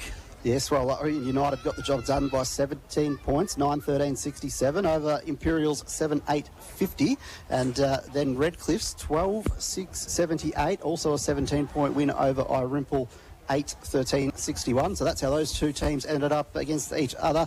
Obviously, the game we've just seen, Mildura 15-10-100, led Merbein 10-16-76 for a 24-point win. And then in the game that we had our eyes on towards the end as the scores were ticking over, Wentworth got 10-6-66, which is important because by conceding that many points, it did increase the target score that Robinvale Euston needed to get over the line, all the way up to 92 points, and they only got the 91 because they were 24-13-157. There was a few late behinds that maybe they might be ruining at this stage, but the most important behind of the season was the one after the siren last week that South Mildura kicked, because it's kept them 1 point in the top 5. Well, I don't know about you boys, but I need a beer, because this has been absolutely phenomenal. I mean, this is just... I mean, we spoke about all the different scenarios that we possibly could before the game started. And then Robinvale have come out with a 91-point victory. And as you said before the game, if it goes over 60 points, then they need to then increase that to a 92-point win. I mean, it is like nothing I've ever come across in our lifetime in this football league. And it'll be something that we never, ever see again. And now you've got South Mildura against Irimple next week at Henshelwood, and if I was Irimple, I would be shaking in my boots, because what we saw last week with South Mildura, Johnny, they were fantastic. But On another note, how many text messages did you receive, people wanting updates? 27 of my phone list. I don't have a huge phone list by any means. I had 27 people just on my own phone list text me saying, thank you for the updates, appreciate it on the Wentworth Robinvale game, because obviously they'd started to drop off in the Merbein game, saying, oh, they're 14, 15 points behind. 27 just on my phone list alone. That's the same. Yep. It is. So the season has been what we wanted it to be. It's what we thought. Now, if we go through our list at the start of the year, I had Robinvale on top and Redcliffe on the bottom. I've got no idea about football. None at all. I don't think you were on your own. I mean, I remember in the pre-season when Naya played against Robinvale in a practice match, they've gone out and absolutely dominated, and I think they've won by 100 points. Redcliffe then played Naya the following week, and I think they just limped over the line against Naya. So, absolutely at that point, everyone was sitting there going, well, Robinvale, Euston, they're the outright favourites, and then probably behind that, Wentworth. Probably the two sides that, I would have thought they were both there. Now we have been absolutely flipped on its head. Merbein have been pretty much second the whole season. Now they finished where? They finished seventh. Now, keep the emotion out of it. Is seventh a great season? You're not not really. I mean, it's incredible, and this is the thing. And then not only that, we also had the race down for the Tommy Bland medal. Yep. So we also see Reynolds go in. He's now the second player in 2 years from the Mildura Football Club that has come through and won the Tommy Bland medal. But he was 4 goals behind at the start of the game. He's then gone out, won by 2 goals. And not only that, Nigel Lockyer, with that award on the line, he's gone in and played in the ruck. He gave everything away and just said, I don't care about the Tommy Bland medal. I'm going in to do everything we can. I mean, there's storylines absolutely everywhere for this afternoon. And it's just... I'm nearly out of breath. It's the best season I've ever been involved with to watch. Yep. I'm like you. I retired in 2002. I had a complete season off from footy, joined the radio station in 2004, okay, and have watched basically since I got back from the Army in 94, all the way through to now. I don't think we've seen a season like it. I think after 2 rounds in, we knew what we were in for because every team was better than we thought or worse than we thought or had injuries.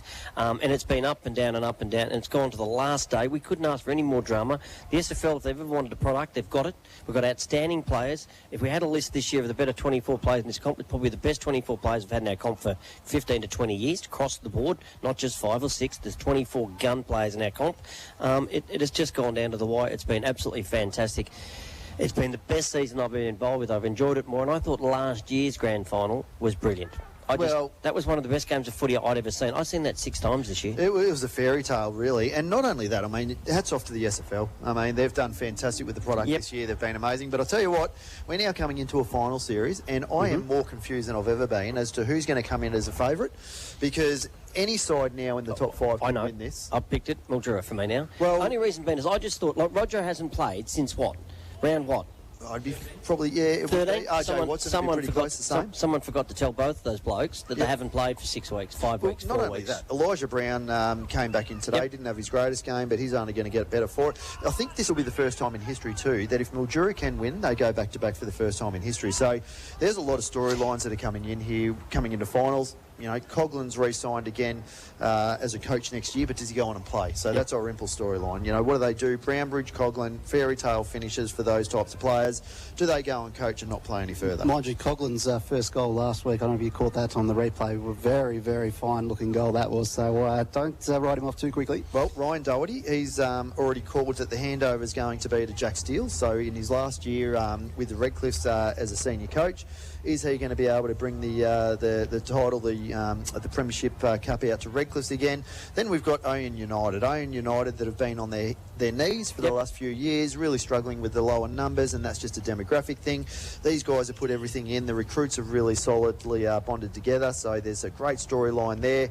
And then you've also got South Mildura. They haven't been in the finals for 14 years. They started off on fire, had an absolute hemorrhage through the middle of the season, have come back on absolute fire. No matter which way you look at it, whichever grand final matchup you find, it's going to be absolutely amazing for anyone who's in there, and anyone who wins from this point forward, there's a great story behind it. Yeah, very much so.